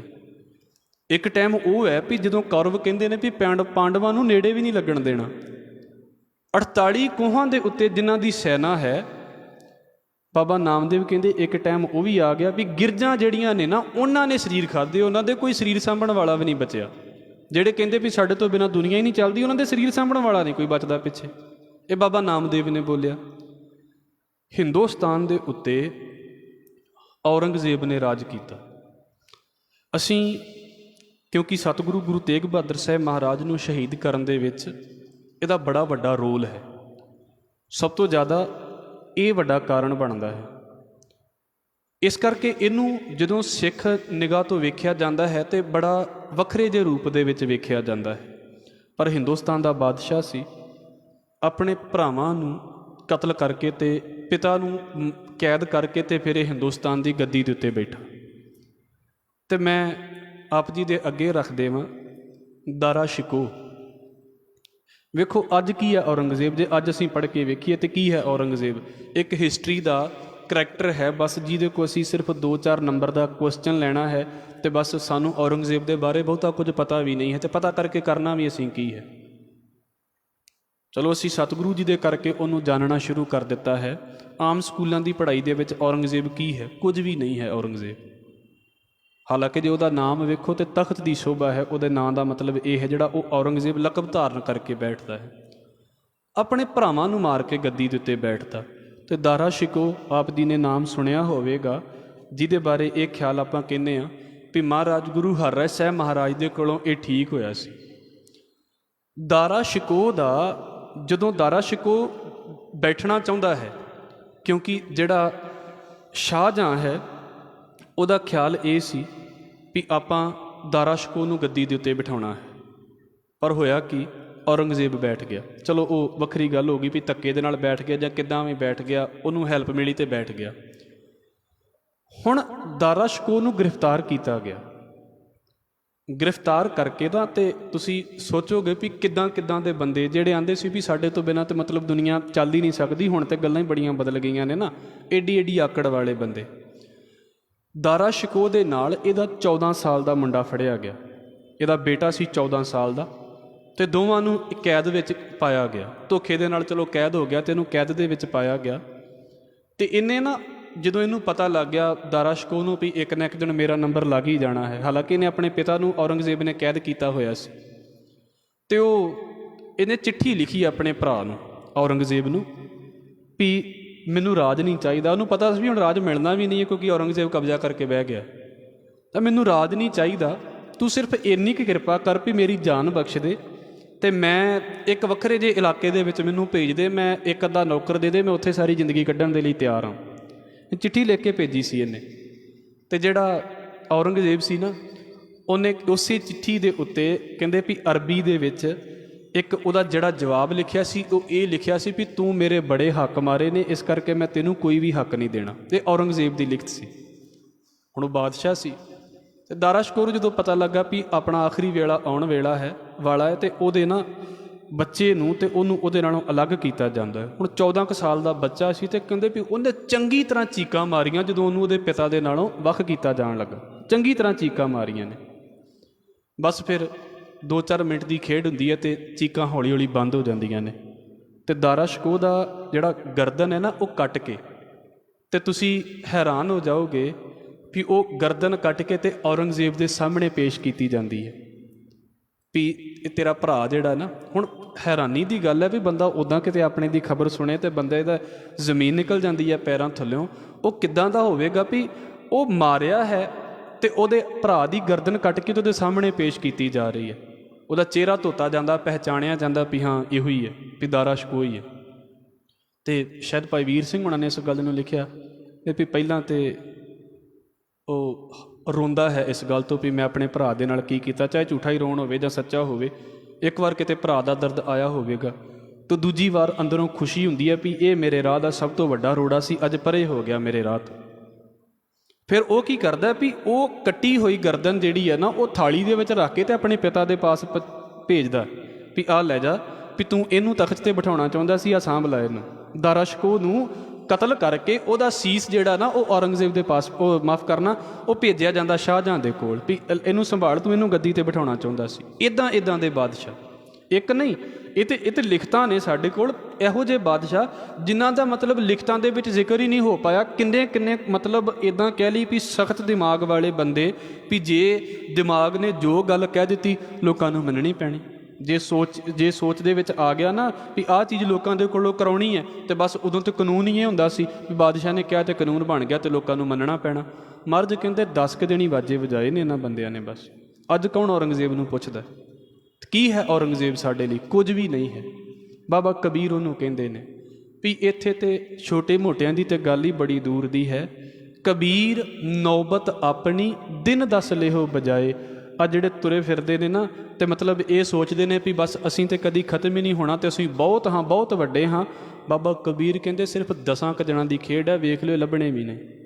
ਔਰ ਸੌਖਾ ਜਿਹਾ ਪਾਸਾ ਹੈ, ਇਹਨੂੰ ਇੱਦਾਂ ਸਮਝ ਲਿਓ, ਜਿਹੜੇ ਬੰਦੇ ਅੱਜ ਤੋਂ 20 ਸਾਲ ਪਹਿਲਾਂ ਮਸ਼ਹੂਰ ਸੀ, ਅੱਜ ਵੇਖ ਲਓ ਲੱਭਦੇ ਵੀ ਨਹੀਂ ਵੀ ਆਹ ਬੰਦਿਆਂ ਦਾ 10 ਸਾਲ ਪਹਿਲਾਂ ਬੜਾ ਬੋਲਬਾਲਾ ਸੀ। ਰਾਜਨੀਤਿਕ ਤੌਰ 'ਤੇ ਜਿਹੜੇ ਬੰਦੇ ਅੱਜ ਤੋਂ 10 ਸਾਲ ਪਹਿਲਾਂ ਬੜੇ ਨਾਵਾਂ ਵਾਲੇ ਸੀ ਨਾ, ਅੱਜ ਲੱਭਿਆਂ ਵੀ ਨਹੀਂ ਲੱਭਦੇ, ਪੂਰੀ ਦੁਨੀਆ ਦੇ ਵਿੱਚ ਨਹੀਂ ਲੱਭਦੇ। ਆਮ ਕੀ ਗੱਲ ਆਪਾਂ ਕਰਦੇ ਹਾਂ। ਅਤੇ ਜਿਹੜੇ ਅੱਜ ਛਾਏ ਪਏ ਨੇ, ਤੁਸੀਂ ਵੇਖ ਲੈਣਾ ਤੁਹਾਡੇ ਵਹਿੰਦਿਆਂ ਵਹਿੰਦੀਆਂ ਦੀਆਂ ਗੱਲਾਂ ਨੇ, ਕਿੱਥੇ ਜ਼ਿੰਦਗੀ ਘੁੰਮ ਜਾਂਦੀ ਹੈ। ਕਬੀਰ ਨੌਬਤ ਆਪਣੀ ਦਿਨ 10 ਲਿਹੋ ਬਜਾਏ। ਮਹਾਰਾਜ ਕਹਿੰਦੇ 10 ਕੁ ਦਿਨਾਂ ਦੀ ਖੇਡ ਹੈ, ਬਸ ਕੋਈ ਨਹੀਂ, ਕਰ ਲੈਣ ਦਿਓ ਮੌਜਾਂ। ਜਿੱਦਣ ਮਾਲਕ ਨੇ ਕਿਤੇ ਖੇਡ ਕਰ ਦਿੱਤੀ ਦੂਸਰੇ ਪਾਸੇ ਦੀ, ਤੇ ਫਿਰ ਵੇਖਿਓ ਕੀ ਬਣਦਾ ਹੈ। ਅਤੇ ਬਾਬਾ ਕਬੀਰ ਨੇ ਇਹਨੂੰ ਦੂਸਰੀ ਥਾਂ ਦੇ ਉੱਤੇ ਬੋਲਿਆ ਹੈ। ਕਹਿੰਦੇ ਵੀ ਵੇਖੋ ਅਸਲ ਦੇ ਵਿੱਚ ਨਾ ਉਹ ਆਪਣੀ ਜ਼ਿੰਦਗੀ ਨੂੰ ਸੋਚ ਕੇ ਤੇ ਵੇਖੀਏ ਵੀ ਚੱਲਦਾ ਕੀ ਪਿਆ ਹੈ ਇਹਦੇ ਵਿੱਚ। ਮਹਾਰਾਜ ਕਹਿੰਦੇ ਨੇ 4 ਦਿਨ ਆਪਣੀ ਨੌਬਤ ਚੱਲੇ ਬਜਾਏ। ਆਮ ਜੇ ਬੰਦਿਆਂ ਦੀ ਤੇ ਗੱਲ ਹੀ ਨਹੀਂ, ਜਿਹੜੇ ਆਕੜ ਕੇ ਤੁਰਦੇ ਨੇ ਨਾ। ਗੁਰੂ ਨਾਨਕ ਸਾਹਿਬ ਮਹਾਰਾਜ ਨੇ ਉਹਨਾਂ ਦੇ ਬਾਰੇ ਬੋਲਿਆ ਹੈ। ਹਜ਼ੂਰ ਕਹਿੰਦੇ ਧਰਤੀ ਉੱਪਰ ਕੋਟ ਗੜ ਕੀਤੀ ਗਈ ਬਜਾਏ। ਧਰਤੀ ਦੇ ਉੱਤੇ ਇਹੋ ਜਿਹੇ ਬਾਦਸ਼ਾਹ ਜਿਨ੍ਹਾਂ ਨੇ ਮਤਲਬ ਬੜੇ ਕਮਾਲ ਦੇ ਕਿਲੇ ਬਣਾਏ ਨੇ। ਲਾਲ ਕਿਲਾ ਵੀ ਤੇ ਕਿਲਾ ਹੀ ਹੈ ਨਾ, ਬਣਾਉਣ ਵਾਲੇ ਕਿੱਥੇ ਨੇ? ਉਹ ਤਾਂ ਇੱਥੇ ਖਲੋਤਾ ਹੈ, ਬਣਾਉਣ ਵਾਲੇ ਕਿੱਥੇ ਚਲੇ ਗਏ? ਕਿੰਨੇ ਕਿਲੇ ਨੇ? ਰੋਹਤਾਸ ਦਾ ਕਿਲਾ ਹੈ, ਹੋਰ ਕਿੰਨੇ ਕਿਲੇ ਨੇ ਹਿੰਦੁਸਤਾਨ ਦੇ ਵਿੱਚ? ਤੁਸੀਂ ਪੜ੍ਹੋਗੇ ਦੱਖਣ ਦੇ ਵਿੱਚ ਕਿੰਨੇ ਨੇ, ਇੱਧਰ ਕਿੰਨੇ ਕਿਲੇ ਨੇ। ਲੋਕਾਂ ਨੂੰ ਸਿਰਫ ਯਾਦ ਰਹਿ ਗਿਆ ਵੀ ਹਾਂ ਜਨਰਲ ਨੌਲੇਜ ਦਾ ਇੱਕ ਕੁਐਸਚਨ ਹੈ, ਵੀ ਹਾਂ 2 ਮਿੰਟ ਦਾ ਕੁਐਸਚਨ ਹੈ, 2 ਨੰਬਰਾਂ ਦਾ ਕੁਐਸਚਨ ਹੈ, ਇਹਦੇ ਤੋਂ ਵੱਧ ਕੁਝ ਵੀ ਨਹੀਂ ਹੈ। ਬਣਾਉਣ ਵਾਲੇ ਕਿੱਥੇ ਚਲੇ ਗਏ? ਧਰਤੀ ਉੱਪਰ ਕੋਟਗੜ ਕੀਤੀ ਗਈ ਬਜਾਏ, ਜੋ ਅਸਮਾਨ ਨਾ ਮਾਵਨੀ 3 ਨੱਕ ਨੱਥਾਂ ਪਾਏ। ਮਰਦ ਕਹਿੰਦੇ ਜਿਹੜੇ ਕਹਿੰਦੇ ਸੀ ਨਾ ਵੀ ਅਸਮਾਨ ਨੀਵਾਂ ਤੇ ਅਸੀਂ ਅਸਮਾਨ ਤੋਂ ਵੀ ਉੱਚੇ ਹੋ ਕੇ ਤੁਰਦੇ ਹਾਂ। ਜੋ ਅਸਮਾਨ ਨਾ ਮਾਵਨੀ 3 ਨੱਕ ਨੱਥਾਂ ਪਾਏ। ਮਹਾਰਾਜ ਕਹਿੰਦੇ ਨੇ ਵੀ ਅਕਾਲ ਪੁਰਖ ਵਾਹਿਗੁਰੂ ਨੇ ਉਹਨਾਂ ਦੇ ਨੱਕ 'ਚ ਵੀ ਨੱਥਾਂ ਪਾ ਕੇ ਰੱਖ ਦਿੱਤੀਆਂ, ਜਿਹੜੇ ਆਂਦੇ ਸੀ ਵੀ ਅਸੀਂ ਬੜੇ ਤਗੜੇ, ਸਾਡੇ ਤੋਂ ਬਿਨਾਂ ਦੁਨੀਆ ਚੱਲ ਸਕਦੀ ਹੈ। ਕਬੀਰ ਸਾਹਿਬ ਕਹਿੰਦੇ 4 ਦਿਨ ਆਪਣੀ ਨੌਬਤ ਚੱਲੇ ਬਜਾਏ। ਇਤਨਕ ਖਟੀਆ ਗਠੀਆ ਮਟੀਆ ਸੰਗ ਨਾ ਕਸ਼ ਲੈ ਜਾਏ। ਅਤੇ ਮੈਂ ਤਾਂ ਅਕਸਰ ਇਸ ਗੱਲ ਨੂੰ ਇੱਦਾਂ ਕਹਾਣੀ ਦੇ ਵਿੱਚ ਕਹਿੰਦਾ ਹੁੰਦਾ ਵੀ ਜਦੋਂ ਬੰਦੇ ਨੌਕਰੀਆਂ ਕਰਦੇ ਨੇ ਨਾ, ਅਤੇ ਆਪਣੇ ਤੋਂ ਨੀਵਿਆਂ ਨੂੰ ਕੀੜੇ ਮਕੌੜੇ ਸਮਝਦੇ ਨੇ ਵੀ ਇਹ ਤਾਂ ਕੁਝ ਵੀ ਨਹੀਂ ਨੇ। ਉਹੀ ਬੰਦੇ ਜਦੋਂ ਰਿਟਾਇਰ ਹੋ ਜਾਂਦੇ ਨੇ ਨਾ, ਅਤੇ ਜਿਨ੍ਹਾਂ ਨੂੰ ਸਾਰੀ ਜ਼ਿੰਦਗੀ ਕੁਝ ਸਮਝਦੇ ਨਹੀਂ ਨੇ ਨਾ, ਉਹੀ ਬੰਦੇ ਬਾਅਦ 'ਚ ਮੂੰਹ ਵੀ ਨਹੀਂ ਲਾਉਂਦੇ ਨਾ ਜਦੋਂ, ਅਤੇ ਫਿਰ ਦੁੱਖ ਹੁੰਦਾ ਵੀ ਇਹਨਾਂ ਬੰਦਿਆਂ ਦੇ ਉੱਤੇ ਤਾਂ ਮੈਂ ਆਰਡਰ ਕਰਦਾ ਹੁੰਦਾ ਸੀ, ਅਜੇ ਬੰਦੇ ਮੇਰੀ ਗੱਲ ਵੀ ਨਹੀਂ ਸੁਣਦੇ। ਕੌਣ ਗੱਲ ਸੁਣਦਾ? ਇਹ 2-4 ਦਿਨਾਂ ਦੀ ਖੇਡ ਸੀ। ਰੱਬ ਨੇ ਸਾਡੀ ਵਾਰੀ ਲਾਈ ਸੀ, ਅਸੀਂ ਵਾਰੀ ਨੂੰ ਆਪਣੀ ਨੂੰ ਇੱਦਾਂ ਸੰਭਾਲਿਆ ਵੀ ਬਸ ਸਾਰੀ ਜ਼ਿੰਦਗੀ ਕਿਤੇ ਮੌਜਾਂ ਰਹਿਣੀਆਂ ਨੇ, ਸਾਰੀ ਜ਼ਿੰਦਗੀ ਹੁਕੂਮਤਾਂ ਕਰਦੇ ਰਹਿਣਾ ਹੈ। ਕੌਣ ਹੁਕੂਮਤ ਕਰਦਾ ਸਾਰੀ ਜ਼ਿੰਦਗੀ? ਨਹੀਂ। ਅਤੇ ਲੋਕਾਂ ਨੂੰ ਤਾਂ ਮੌਕੇ ਮਿਲਦੇ ਨੇ ਵੀ ਭਾਈ ਮੌਕਾ ਮਿਲਿਆ ਹੈ ਤਾਂ ਛੱਡੀਏ ਕਿਉਂ। ਮਹਾਰਾਜ ਕਹਿੰਦੇ ਤੁਹਾਨੂੰ ਮੌਕਾ ਮਿਲਿਆ ਸੀ, ਪਰ 4 ਦਿਨਾਂ ਦਾ ਵਾਜਾ ਤੁਸੀਂ ਵਜਾ ਲਿਆ, ਹੁਣ ਵੇਖੋ ਤੁਹਾਡੇ ਨਾਲ ਬਣਦਾ ਕੀ ਪਿਆ। 4 ਦਿਨ ਆਪਣੀ ਨੌਬਤ ਚੱਲੇ ਬਜਾਏ ਇਤਨਕ ਖਟੀਆ। 4 ਦਿਨਾਂ ਦੇ ਖਿਲਾਰੇ ਦੇ ਵਿੱਚ ਅਸੀਂ ਕੀ ਕਰ ਲਿਆ ਹੈ? ਕਹਿੰਦੇ ਇੰਨਾ ਕੁ ਖੱਟ ਲਿਆ ਹੈ ਵੀ ਆਹ ਕੁਝ ਅਸੀਂ ਕਮਾ ਲਿਆ ਹੈ। ਕਰਦੇ ਰਹਿੰਦੇ ਹਾਂ ਨਾ ਹਿਸਾਬ ਕਿਤਾਬ ਵੀ ਇੰਨੇ ਕਮਾ ਲਏ ਨੇ ਅਤੇ ਇੰਨਾ ਸਾਰਾ ਕੁਝ ਹੋ ਗਿਆ। ਇਤਨਾ ਕੁ ਖਟੀਆ ਗਠੀਆ ਗੰਢਾਂ ਬੰਨ੍ਹ ਕੇ ਵੀ ਰੱਖ ਲਈਆਂ ਵੀ ਚੱਲ ਲੋੜ ਤੋਂ ਥੋੜ੍ਹਾ ਜਿਹਾ ਵੱਧ ਹੈ ਅਤੇ ਇਹਨੂੰ ਅਕਾਊਂਟ ਦੇ ਵਿੱਚ ਜਮ੍ਹਾਂ ਕਰਾ ਲਓ। ਉਦੋਂ ਅਕਾਊਂਟ ਕਿੱਦਾਂ ਦੇ ਸੀ ਵੀ ਜ਼ਮੀਨਾਂ 'ਚ ਦੱਬ ਕੇ ਰੱਖ ਲਓ। ਉਦੋਂ ਕਿਹੜੀਆਂ ਬੈਂਕਾਂ ਹੁੰਦੀਆਂ ਸੀ? ਜ਼ਮੀਨ 'ਚ ਦੱਬ ਕੇ ਪੈਸੇ ਰੱਖਣੇ ਲੋਕਾਂ ਨੇ। ਇਤਨਾ ਕੁ ਖਟੀਆ ਗਠੀਆ ਮਟੀਆ ਸੰਗ ਨਾ ਕਸ਼ ਲੈ ਜਾਏ। ਜਿੰਨਾ ਖਟਿਆ, ਜਿੰਨਾ ਇਕੱਠਾ ਕੀਤਾ, ਰਹਿ ਗਿਆ ਨਾ ਸਾਰਾ ਕੁਝ ਧਰਿਆ ਧਰਾਇਆ, ਕੀ ਨਾਲ ਲੈ ਕੇ ਤੁਰੇ ਹਾਂ? ਸੰਗ ਨਾ ਕਸ਼ ਲੈ ਜਾਏ। ਅਤੇ ਮਹਾਰਾਜ ਕਹਿੰਦੇ ਨੇ ਦੇਹਰੀ ਬੈਠੀ ਮਿਹਰੀ ਰੋਵੈ ਦੁਆਰੇ ਲਓ ਸੰਗ ਮਾਏ। ਇੱਧਰ ਤੇ ਅਸੀਂ ਜਦੋਂ ਵੇਖਦੇ ਹਾਂ ਕੋਈ ਬੰਦਾ ਚੜ੍ਹਾਈ ਕਰ ਜਾਂਦਾ ਨਾ, ਅਤੇ ਔਰਤਾਂ ਜਿਹੜੀਆਂ ਨੇ ਉਹ ਸ਼ਮਸ਼ਾਨ ਘਾਟ ਦੇ ਵਿੱਚ ਚਲੀਆਂ ਜਾਂਦੀਆਂ ਨੇ ਨਾਲ। ਕਈ ਥਾਵਾਂ ਅਜੇ ਵੀ ਇੱਦਾਂ ਦੀਆਂ ਨੇ, ਸਿਰਫ ਬੰਦੇ ਸ਼ਮਸ਼ਾਨ ਘਾਟ ਦੇ ਵਿੱਚ ਜਾਂਦੇ ਨੇ, ਬੀਬੀਆਂ ਨਹੀਂ ਜਾਂਦੀਆਂ ਸ਼ਮਸ਼ਾਨ ਘਾਟ ਦੇ ਵਿੱਚ। ਔਰ ਬਾਬਾ ਕਬੀਰ ਸਾਹਿਬ ਨੇ ਤਾਂ ਉਸ ਹਾਲਤ ਨੂੰ ਵੇਖਿਆ ਹੋਵੇਗਾ। ਅਜੇ ਵੀ ਇੰਡੀਅਨ ਕਲਚਰ ਦੇ ਵਿੱਚ ਕਈ ਥਾਵਾਂ ਇੱਦਾਂ ਦੀਆਂ ਨੇ ਜਿੱਥੇ ਬੀਬੀਆਂ ਨਹੀਂ ਸ਼ਮਸ਼ਾਨ ਘਾਟ ਦੇ ਵਿੱਚ ਜਾਂਦੀਆਂ। ਦਾਤਾਰ ਕਹਿੰਦੇ ਨੇ ਫਿਰ ਹੋਵੇਗਾ ਕੀ ਵੀ ਜਿਹਨੇ ਇੰਨਾ ਜ਼ੋਰ ਲਾਇਆ ਸੀ ਜ਼ਿੰਦਗੀ ਜੀਣ ਦੇ ਲਈ, ਜਿਹਨੇ ਖੱਟਿਆ ਸੀ, ਇਕੱਠਾ ਕੀਤਾ ਸੀ, ਥੋੜ੍ਹਾ ਬਹੁਤਾ ਜੋੜਿਆ ਸੀ, ਅਤੇ ਇਸਤਰੀ ਨੂੰ ਤੇ ਨਾਲ ਮਤਲਬ ਜਾਣ ਦਾ ਹੱਕ ਹੀ ਨਹੀਂ ਹੈ ਵੀ ਉਹ ਸ਼ਮਸ਼ਾਨ ਘਾਟ ਦੇ ਵਿੱਚ ਜਾਵੇ। ਫਿਰ ਕੀ ਕਰਦੀ ਹੈ? ਦੇਹਰੀ ਬੈਠੀ ਮਿਹਰੀ ਰੋਵੇ। ਉਹ ਜਿਹੜੀ ਇਸਤਰੀ ਹੈ ਉਹ ਬਸ ਦਰਵਾਜ਼ੇ ਦੇ ਉੱਤੇ ਬੈਠ ਕੇ ਅਤੇ ਉਹਦੇ ਲਈ ਰੋ ਸਕਦੀ ਹੈ। ਦੁਆਰਾ ਲਓ ਸੰਗ ਮਾਏ। ਅਤੇ ਮਾਂ ਥੋੜ੍ਹੀ ਜਿਹੀ ਸਿਆਣੀ ਹੋਵੇਗੀ ਅਤੇ ਇਸ ਕਰਕੇ ਮਾਂ ਨੂੰ ਥੋੜ੍ਹਾ ਜਿਹਾ ਅੱਗੇ ਜਾਣ ਦਾ ਆਰਡਰ ਹੈ ਵੀ ਹਾਂ ਤੂੰ ਥੋੜ੍ਹੀ ਜਿਹੀ ਅੱਗੇ ਜਾ ਸਕਦੀ ਹੈ। ਮਰਗਟ ਲਓ ਸਭ ਲੋਕ ਮਰਗਟ ਲੱਗ ਸਭ ਲੋਕ ਕੁਟੰਬ ਮਿਲ। ਅਤੇ ਜਿਹੜੇ ਬਾਕੀ ਸਾਕ ਸੰਬੰਧੀ ਸੀ ਉਹ ਚੱਲ ਗਏ ਸ਼ਮਸ਼ਾਨ ਘਾਟ ਤੱਕ, ਅਤੇ ਉਹ ਵੀ ਇੱਥੋਂ ਤੱਕ ਹੀ ਗਏ ਹੰਸ ਅਕੇਲਾ ਜਾਏ। ਅਤੇ ਅੱਗੇ ਕੀ ਹੈ? ਅੱਗੇ ਤਾਂ ਇਕੱਲੇ ਨਹੀਂ ਜਾਣਾ ਨਾ ਜਿੱਥੇ ਜਾਣਾ, ਅੱਗੇ ਤਾਂ ਸਫ਼ਰ ਇਕੱਲੇ ਦਾ ਹੀ ਰਹਿ ਗਿਆ, ਟੱਬਰ ਵੀ ਪਿੱਛੇ ਰਹਿ ਗਿਆ ਤੇ ਸੰਬੰਧੀ ਵੀ ਪਿੱਛੇ ਰਹਿ ਗਏ। ਹਜ਼ੂਰ ਕਹਿੰਦੇ ਵੈ ਸੁਤ ਵੈ ਬਿਤ ਵੈ ਪੁਰ ਪਾਟਨ ਬਹੁਰ ਨਾ ਦੇਖੈ ਆਏ। ਫਿਰ ਉਹ ਬੰਦਾ ਨਾ ਤੇ ਆਪਣਾ ਪਰਿਵਾਰ ਤੇ ਨਾ ਬੰਦਾ ਆਪਣਾ ਪੈਸਾ ਤੇ ਨਾ ਫਿਰ ਆਪਣਾ ਬੰਦਾ ਸ਼ਹਿਰ ਵੇਖ ਸਕਦਾ ਮੁੜ ਕੇ ਆ ਕੇ। ਕਿੰਨਾ ਸੋਹਣਾ ਲੱਗਦਾ ਨਾ ਸ਼ਹਿਰ। ਮਹਾਰਾਜ ਕਹਿੰਦੇ ਨਾ ਤੇ ਇਹੋ ਹੀ ਦਿਖਣਾ ਬਾਅਦ ਦੇ ਵਿੱਚ, ਕੀ ਦਿਸੇਗਾ? ਕੌਣ ਆ ਕੇ ਮੁੜ ਕੇ ਵਾਪਸ ਵੇਖ ਕੇ ਗਿਆ ਵੀ ਮੈਂ ਇੱਥੇ ਰਹਿੰਦਾ ਹੁੰਦਾ ਸੀ? ਤੇ ਗੱਲਾਂ ਬਣਾਈਆਂ ਨੇ ਲੋਕਾਂ ਨੇ। ਮਹਾਰਾਜ ਕਹਿੰਦੇ ਕੁਝ ਨਹੀਂ ਜੇ ਦਿਸਦਾ ਪਿੱਛੇ ਆ ਕੇ। ਨਾ ਫਿਰ ਪਿੱਛੇ ਪਰਿਵਾਰ ਦੀ ਵੇਖਣ ਆਉਂਦਾ ਬੰਦਾ, ਜਿਹਦੀ ਇੰਨੀ ਚਿੰਤਾ ਹੈ ਨਾ, ਉਹ ਵੀ ਨਹੀਂ ਵੇਖਣ ਆਉਂਦਾ ਬੰਦਾ। ਵਹਿ ਬਿੱਤ, ਜਿੰਨਾ ਪੈਸਾ ਇਕੱਠਾ ਕੀਤਾ ਕਿੱਥੇ ਚਲਾ ਗਿਆ? ਮਹਾਰਾਜ ਕਹਿੰਦੇ ਉਹਨੂੰ ਵੇਖਣ ਆਉਂਦਾ ਵੀ ਤੁਸੀਂ ਕਿੱਥੇ ਉਡਾ ਰਹੇ ਜੇ, ਜਾਂ ਤੁਸੀਂ ਜੋੜਦੇ ਕਿਉਂ ਨਹੀਂ, ਤੁਸੀਂ ਕਮਾਈਆਂ ਕਿਉਂ ਨਹੀਂ ਕਰਦੇ? ਕੌਣ ਵੇਖਣ ਆ ਰਿਹਾ ਪਿੱਛੇ? ਜੋ ਕਰ ਲਿਆ ਬਸ ਕਰ ਲਿਆ। ਜਿਹੜੇ ਇੱਥੇ ਰਹਿੰਦੇ ਉਹਨਾਂ ਦੀ ਮਰਜ਼ੀ ਹੈ ਕਿੱਦਾਂ ਕਰਦੇ ਪਏ ਨੇ, ਉਹਨਾਂ ਨੇ ਆ ਕੇ ਰੋਕ ਥੋੜ੍ਹਾ ਲੈਣਾ ਤੁਸੀਂ ਕਿਹੜੇ ਪਾਸੇ ਤੁਰ ਪਏ ਜੇ, ਵੀ ਸਾਡੀਆਂ ਬਣਾਈਆਂ ਤੁਸੀਂ ਰੋਲੀ ਜਾਂਦੇ ਜੇ। ਕੌਣ ਰੋਕਦਾ ਇਸ ਚੀਜ਼ ਨੂੰ? ਵੈ ਸੁਤ ਵੈ ਬਿਤ ਵੈ ਪੁਰ ਪਾਟਨ ਬਹੁਰ ਨਾ ਦੇਖੇ ਆਏ। ਬਾਬਾ ਕਬੀਰ ਕਹਿੰਦੇ ਕਹਿਤ ਕਬੀਰ ਰਾਮ ਕੀ ਨਾ ਸਿਮਰੋ ਜਨਮ ਅਕਾਰਥ ਜਾਏ। ਉਹ ਫਿਰ ਤੁਸੀਂ ਮਾਲਕ ਨੂੰ ਚੇਤੇ ਕਿਉਂ ਨਹੀਂ ਕਰਦੇ? ਜ਼ਿੰਦਗੀ ਕਿਉਂ ਵਿਅਰਥ ਕੱਢੀ ਜਾ ਰਹੇ ਜੇ? ਜਨਮ ਵਿਅਰਥ ਜਾ ਰਿਹਾ ਹੈ। 4 ਦਿਨਾਂ ਦਾ ਮੇਲਾ ਜਿਹਾ ਲੱਗਾ ਹੋਇਆ ਨਾ, ਤੇ ਲੱਗਦਾ ਵੀ ਬਸ ਅਸੀਂ 4 ਦਿਨਾਂ ਦੀ ਆਰਡਰ ਕਰਦੇ ਪਏ ਹਾਂ, ਹੁਕੂਮਤ ਕਰਦੇ ਪਏ, ਤੇ ਸਾਰੀ ਜ਼ਿੰਦਗੀ ਹੁਕੂਮਤ ਰਹਿਣੀ ਹੈ। ਕਿਹਦੀਆਂ ਹੁਕੂਮਤਾਂ ਕਾਇਮ ਰਹੀਆਂ ਨੇ? ਖਤਮ ਹੋ ਗਿਆ ਸਾਰਾ ਕੁਝ। ਔਰ ਵੱਡੇ ਵੱਡਿਆਂ ਦੇ ਹਾਲ ਹਿੱਲ ਗਏ ਤੇ ਛੋਟਿਆਂ ਦੀ ਤੇ ਗੱਲ ਹੀ ਬੜੀ ਦੂਰ ਹੈ। ਇਸ ਕਰਕੇ ਬਾਬਾ ਕਬੀਰ ਕਹਿੰਦੇ ਨੇ ਕਬੀਰ ਨੌਬਤ ਆਪਣੀ ਦਿਨ ਦਸ ਲਿਹੋ ਬਜਾਏ ਨਦੀ ਨਾਵ ਸੰਜੋਗ ਜਿਉ। ਇਹ ਤਾਂ ਕਹਿੰਦੇ ਇੱਦਾਂ ਦੀ ਖੇਡ ਹੈ ਜਿੱਦਾਂ ਨਦੀ ਪਾਰ ਕਰਨੀ ਹੋਵੇ ਨਾ, ਤੇ ਲੋਕੀ ਨਾਵ ਦਾ ਬੇੜੀ ਦਾ ਆਸਰਾ ਲੈਂਦੇ ਨੇ। ਤੇ ਹੁਣ ਬੇੜੀ ਜਦੋਂ ਪਾਰ ਕਰਨੀ ਹੈ, ਬੇੜੀ ਦੇ ਨਾਲ ਨਦੀ ਪਾਰ ਕਰਨੀ ਹੈ, ਤੇ ਪਤਾ ਨਹੀਂ ਕਿੱਥੋਂ ਕਿੱਥੋਂ ਦੇ ਲੋਕ ਆ ਕੇ ਬੈਠੇ ਹੋਣ। ਅਸੀਂ ਬੱਸ ਦੇ ਵਿੱਚ ਸਫ਼ਰ ਕੀਤਾ, ਟ੍ਰੇਨ ਦੇ ਵਿੱਚ ਸਫ਼ਰ ਕੀਤਾ, ਪਤਾ ਨਹੀਂ ਕਿੱਥੋਂ ਕਿੱਥੋਂ ਦੇ ਲੋਕ ਆ ਕੇ ਬੈਠੇ ਸੀ। ਤੇ ਅਸੀਂ ਕਦੀ ਸੋਚਿਆ ਵੀ ਨਹੀਂ ਵੀ ਇਹ ਬੰਦੇ ਦੁਬਾਰਾ ਸਾਨੂੰ ਮਿਲਣਗੇ ਕਿ ਨਹੀਂ ਮਿਲਣਗੇ, ਕਦੀ ਸੋਚਿਆ ਵੀ ਨਹੀਂ। ਟ੍ਰੇਨ ਭਰੀ ਪਈ ਹੈ, ਗੱਡੀ ਭਰੀ ਪਈ ਹੈ, ਬੱਸ ਭਰੀ ਪਈ ਹੈ, ਮਤਲਬ ਹੀ ਨਹੀਂ ਵੀ ਉਹਦੇ ਵਿੱਚੋਂ ਅਸੀਂ ਕਈਆਂ ਨੂੰ ਜਾਣਦੇ ਹੋਵਾਂਗੇ, ਬਹੁਤਿਆਂ ਨੂੰ ਅਸੀਂ ਨਹੀਂ ਜਾਣਦੇ। ਤੇ ਸਾਨੂੰ ਇਹ ਵੀ ਪਤਾ ਵੀ ਅੱਜ ਸਾਨੂੰ ਮਿਲੇ ਨੇ, ਕੱਲ੍ਹ ਨੂੰ ਸਾਨੂੰ ਇਹ ਕੋਈ ਵੀ ਨਹੀਂ ਮਿਲਣਾ। ਮਹਾਰਾਜ ਕਹਿੰਦੇ ਦੁਨੀਆ ਵੀ ਤਾਂ ਇਹੋ ਚੀਜ਼ ਚੱਲਦੀ ਪਈ ਹੈ। ਨਦੀ ਨਾਵ ਸੰਜੋਗ ਜਿਉ। ਇਹ ਤਾਂ ਸਮਝ ਲਓ ਵੀ ਨਦੀ ਦੇ ਉੱਤੇ ਜਿੱਦਾਂ ਨਾਵ ਚੱਲਦੀ ਹੈ ਨਾ, ਤੇ ਉਹਦੇ ਵਿੱਚ ਜਿਹੜੇ ਆ ਕੇ ਬੰਦੇ ਬੈਠੇ ਹੁੰਦੇ ਨੇ, ਉਹਨਾਂ ਦਾ ਜਿੱਦਾਂ ਮੇਲਾ ਹੁੰਦਾ ਨਾ, ਵੀ ਬਸ ਥੋੜ੍ਹੇ ਸਮੇਂ ਲਈ ਆ ਕੇ ਮਿਲੇ ਹਾਂ, ਬਹੁਰ ਨਾ ਮਿਲ ਹੈ ਆਏ। ਬਾਅਦ ਦੇ ਵਿੱਚ ਕਿੱਥੇ ਮਿਲਾਪ ਹੈ? ਬਾਅਦ ਦੇ ਵਿੱਚ ਮੇਲ ਕਿੱਥੇ ਹੈ? ਜਿਹੜੇ ਵੱਖਰੇ ਹੋ ਗਏ ਆ ਇੱਕ ਵਾਰ, ਫਿਰ ਕਿੱਥੇ ਮਿਲਣਾ ਹੈ? ਸਤਿਗੁਰੂ ਇਸ ਕਰਕੇ ਕਹਿੰਦੇ ਨੇ ਵੀ ਭਾਈ ਕਿਉਂ ਇਹਨਾਂ ਚੀਜ਼ਾਂ ਨੂੰ ਅਸੀਂ ਇੰਨੇ ਹੰਕਾਰ ਦੇ ਵਿੱਚ ਲੈ ਕੇ ਚੱਲੀਏ? ਵੀ ਸਾਨੂੰ ਜੇ ਮਾਲਕ ਨੇ ਕਿਤੇ ਰਾਜ ਬਖਸ਼ ਦਿੱਤਾ, ਕਿਤੇ ਹਕੂਮਤ ਬਖਸ਼ ਦਿੱਤੀ ਹੈ, ਕਿਤੇ ਲੋਕਾਂ ਦੇ ਉੱਤੇ ਆਰਡਰ ਕਰਨ ਦਾ ਇੱਕ ਨੌਕਰੀ ਬਖਸ਼ ਦਿੱਤੀ ਹੈ, ਤੇ ਫਿਰ ਮੈਂ ਕਿਉਂ ਇਹਨਾਂ ਚੀਜ਼ਾਂ ਦੀ ਆਕੜ ਕਰਦਾ ਫਿਰਾਂ? ਦਾਤਾਰ ਕਹਿੰਦੇ ਤੇ 4 ਦਿਨਾਂ ਦੀ ਖੇਡ ਹੈ, ਪਤਾ ਨਹੀਂ ਅੱਜ ਬਣਨਾ ਹੈ ਤੇ ਕੱਲ੍ਹ ਨੂੰ ਸਾਡੇ ਕੋਲ ਸਾਡੇ ਹੱਥ ਦੇ ਵਿੱਚ ਹੋਵੇ ਕਿ ਨਹੀਂ। ਮਹਾਰਾਜ ਜੀ ਇਸ ਕਰਕੇ ਇਸ ਸ਼ਲੋਕ ਦੇ ਵਿੱਚ ਇਹ ਸਮਝਾਉਂਦੇ ਨੇ ਸਾਨੂੰ ਵੀ ਭਾਈ ਪਹਿਲੀ ਗੱਲ ਤਾਂ ਇਹ ਹੈ, ਹਕੂਮਤ ਮਾਲਕ ਦੀਆਂ ਖੇਡਾਂ ਨੇ। ਜਿਹੜੇ ਹਿੰਦੁਸਤਾਨ ਦੇ ਵਿੱਚ ਹਕੂਮਤਾਂ ਕਰਦੇ, ਇਹ ਆਂਦੇ ਹੁੰਦੇ ਸੀ ਨਾ ਵੀ ਸਾਡੇ ਤੋਂ ਬਿਨਾਂ ਹਿੰਦੁਸਤਾਨ ਚੱਲੇ ਹੀ ਕਿੱਧਰ ਨੂੰ। ਲੋਕਾਂ ਨੇ ਐਡੇ ਮਾੜੇ ਹਾਲਾਤ ਕਰ ਦਿੱਤੇ। ਮੈਂ ਵਾਹਿਗੁਰੂ ਦੀ ਬਖਸ਼ਿਸ਼ ਦੇ ਨਾਲ ਉਹ ਬਾਦਸ਼ਾਹ ਜਿਨ੍ਹਾਂ ਨੇ ਲੋਕਾਂ ਦੇ ਟੱਬਰਾਂ ਦੇ ਟੱਬਰ ਕਤਲ ਕਰਵਾ ਦਿੱਤੇ, ਇਸ ਕਰਕੇ ਵੀ ਇਹ ਸਾਡੀ ਹਕੂਮਤ ਹੋਣ ਨੂੰ ਫਿਰਦੇ ਨੇ, ਟੱਬਰਾਂ ਦੇ ਟੱਬਰ ਕਤਲ ਕਰਵਾ ਦਿੱਤੇ। ਉਹੀ ਹਕੂਮਤ ਦੇ ਅੱਗੇ ਜਿਹੜੇ ਜਦੋਂ ਪੁੱਤ ਪੋਤਰੇ ਆਏ, ਉਹਨਾਂ ਹੀ ਥਾਵਾਂ 'ਤੇ ਖੁਦ ਕਤਲ ਕੀਤੇ ਗਏ। ਤੁਸੀਂ ਉਹ ਵੀ ਸਮਾਂ ਹੈ ਹਿੰਦੁਸਤਾਨ ਦੇ ਵਿੱਚ ਔਰੰਗਜ਼ੇਬ ਦਾ ਸਮਾਂ, ਅਤੇ ਉਹੀ ਸਮਾਂ ਹੈ ਹਿੰਦੁਸਤਾਨ ਦੇ ਵਿੱਚ ਬਹਾਦਰ ਸ਼ਾਹ ਜ਼ਫਰ ਦਾ ਸਮਾਂ। ਪੜ੍ਹ ਕੇ ਵੇਖ ਲਓ, ਜ਼ਮੀਨ ਅਸਮਾਨ ਦਾ ਫਰਕ ਹੈ। ਪੀੜ੍ਹੀਆਂ ਤੇ ਉਹੀ ਤੁਰਦੀਆਂ ਆਉਂਦੀਆਂ ਨੇ। ਇੱਕ ਬੰਦਾ ਉਹ ਹੈ ਜਿਹੜਾ ਅੰਗਰੇਜ਼ਾਂ ਨੂੰ ਸੱਦਦਾ ਹੈ ਇਹਨਾਂ ਦੀ ਪੀੜ੍ਹੀ ਦੇ ਵਿੱਚ। ਇੱਥੋਂ ਤੱਕ ਸਮਾਂ ਆ ਜਾਂਦਾ ਹੈ ਵੀ ਅੰਗਰੇਜ਼ ਉਸੇ ਨੂੰ ਹਿੰਦੁਸਤਾਨ ਤੋਂ ਬਾਹਰ ਕੱਢ ਦਿੰਦੇ ਨੇ। ਇੱਦਾਂ ਦੀ ਹਾਲਤ ਕਰਕੇ ਰੱਖ ਦਿੰਦਾ ਹੈ ਸਮਾਂ। ਬਾਬਾ ਕਬੀਰ ਕਹਿੰਦੇ ਤੇ 4 ਦਿਨਾਂ ਦੀ ਖੇਡ ਸੀ। 4 ਦਿਨਾਂ ਦੀ ਖੇਡ ਹੈ। ਕਬੀਰ ਨੌਬਤ ਆਪਣੀ ਦਿਨ ਦਸ ਲਿਹੋ ਬਜਾਏ ਨਦੀ ਨਾਵ ਸੰਜੋਗ ਜਿਉ ਬਹੁਰ ਨਾ ਮਿਲ ਹੈ ਆਏ।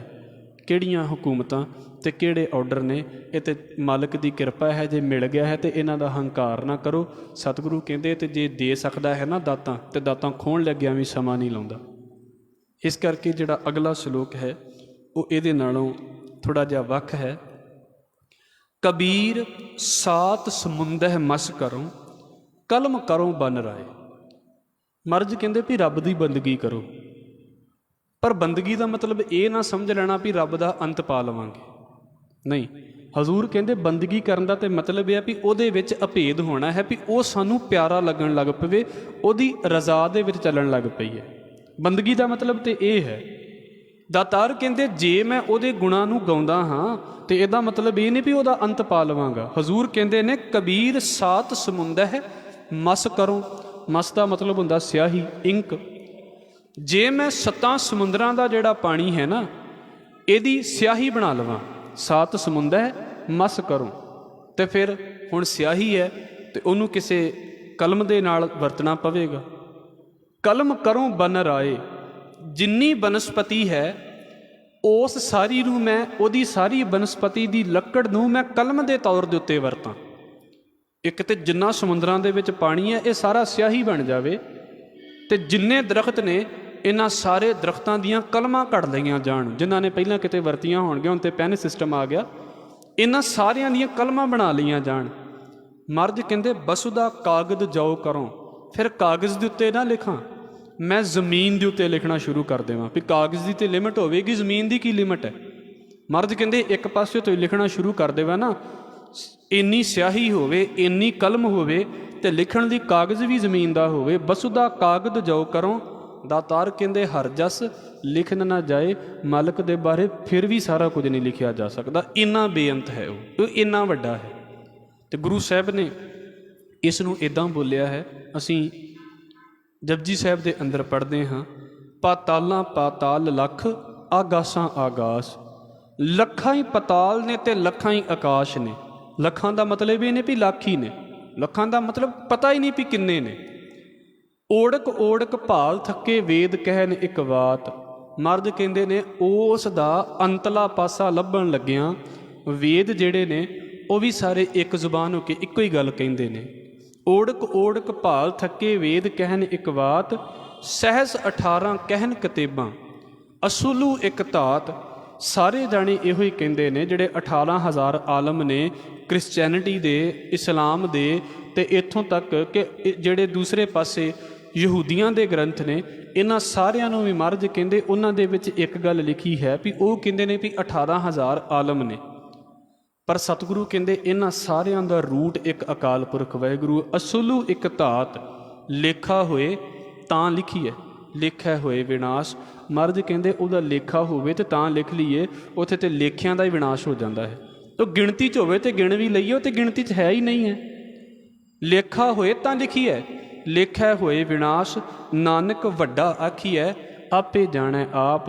ਮਹਾਰਾਜ ਕਹਿੰਦੇ ਉਹਨੂੰ ਵੱਡਾ ਕਹਿਣਾ ਚਾਹੀਦਾ ਹੈ, ਉਹ ਤੇ ਆਪ ਹੀ ਆਪਣੇ ਆਪ ਨੂੰ ਜਾਣਦਾ ਵੀ ਕਿੰਨਾ ਬੇਅੰਤ ਹੈ। ਹਰ ਜਸ ਲਿਖਣ ਨਾ ਜਾਏ। ਮਹਾਰਾਜ ਜੀ ਦੇ ਇੱਕ ਬੋਲ ਦੇ ਨਾਲ ਅਸੀਂ ਸਮਾਪਤੀ ਕਰਾਂਗੇ।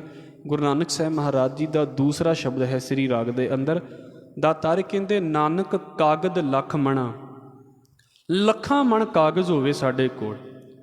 ਇਹ ਉਸ ਵੇਲੇ ਅਸੀਂ ਸੋਚਦੇ ਹਾਂ ਜਦੋਂ ਬੰਦੇ ਨੂੰ ਲੱਗੇ ਵੀ ਭਾਈ ਮੈਂ ਤੇ 40 ਦਿਨ ਪਾਠ ਕੀਤੇ, 20 ਦਿਨ ਪਾਠ ਕੀਤੇ, ਥੋੜ੍ਹੇ ਜਿਹੇ ਪਾਠ ਕਰਕੇ ਉਹਨੂੰ ਲੱਗੇ ਵੀ ਰੱਬ ਮੇਰੇ ਵੱਲ ਵੇਂਦਾ ਕਿਉਂ ਨਹੀਂ। ਬਾਬਾ ਕਹਿ ਰਿਹਾ ਹੈ ਨਾਨਕ ਕਾਗਦ ਲੱਖ ਮਣਾ। ਲੱਖਾਂ ਮਣ ਕਾਗਜ਼ ਹੋਵੇ ਨਾ ਬੰਦੇ ਦੇ ਕੋਲ, ਪੜ੍ਹ ਪੜ੍ਹ ਕੀਚੈ ਭਾਓ। ਇਹਨਾਂ ਸਾਰਿਆਂ ਕਾਗਜ਼ਾਂ ਨੂੰ ਪੜ੍ਹੀ ਜਾਵੇ, ਪੜ੍ਹੀ ਜਾਵੇ, ਬਸ ਲੱਗਾ ਰਵੇ ਵੀ ਕਾਗਜ਼ਾਂ ਤੋਂ ਵੇਲ ਨਹੀਂ ਹੈ ਬੰਦੇ ਨੂੰ। ਫਿਰ ਮਹਾਰਾਜ ਕਹਿੰਦੇ ਨੇ ਵੀ ਜੇ ਇੱਕ ਤੇ ਪੜ੍ਹਨਾ ਹੁੰਦਾ ਹੈ, ਲਿਖਣ ਲੱਗ ਪਵੇ। ਪੜ੍ਹ ਪੜ੍ਹ ਕੀਚੈ ਭਾਓ, ਮੱਸੂ ਤੋੜ ਨਾ ਆਵਈ, ਲੇਖਣ ਪਾਉਣ ਚਲਾਓ। ਇਹਨਾਂ ਲੱਖਾਂ ਮਣਾ ਕਾਗਜ਼ ਦੇ ਉੱਤੇ ਜੇ ਰੱਬ ਦੀ ਗੱਲ ਲਿਖਣੀ ਹੋਵੇ, ਲੇਖਣ ਪਾਉਣ ਚਲਾਓ, ਤੇ ਇੰਨੀ ਸਪੀਡ ਦੇ ਨਾਲ ਬੰਦਾ ਲਿਖਦਾ ਹੋਵੇ ਜਿੱਦਾਂ ਸਮਝ ਲਓ ਵੀ ਹਵਾ ਦੇ ਵਾਂਗ ਲਿਖਦਾ ਹੋਵੇ। ਹਵਾ ਲਗਾਤਾਰ ਚੱਲਦੀ ਰਹਿੰਦੀ ਨਾ, ਲਗਾਤਾਰ ਕਲਮ ਚੱਲਦੀ ਰਹੇ, ਸਿਆਹੀ ਨਾ ਕਦੀ ਮੁੱਕੇ। ਮੱਸੂ ਤੋੜ ਨਾ ਆਵੇ, ਲੇਖਣ ਪਾਉਣ ਚਲਾਓ। ਧੀ ਤੇਰੀ ਕੀਮਤ ਨਾ ਪਵੈ, ਹੋਂ ਕੇਵੜ ਆਖਾਂ ਨਾਉ। ਸਤਿਗੁਰੂ ਕਹਿੰਦੇ ਤੇਰੀ ਕੀਮਤ ਤਾਂ ਵੀ ਨਹੀਂ ਪਾਈ ਜਾ ਸਕਦੀ, ਮੈਂ ਤੇਰੇ ਨਾਮ ਦੇ ਬਾਰੇ ਕੀ ਆਖਾਂ।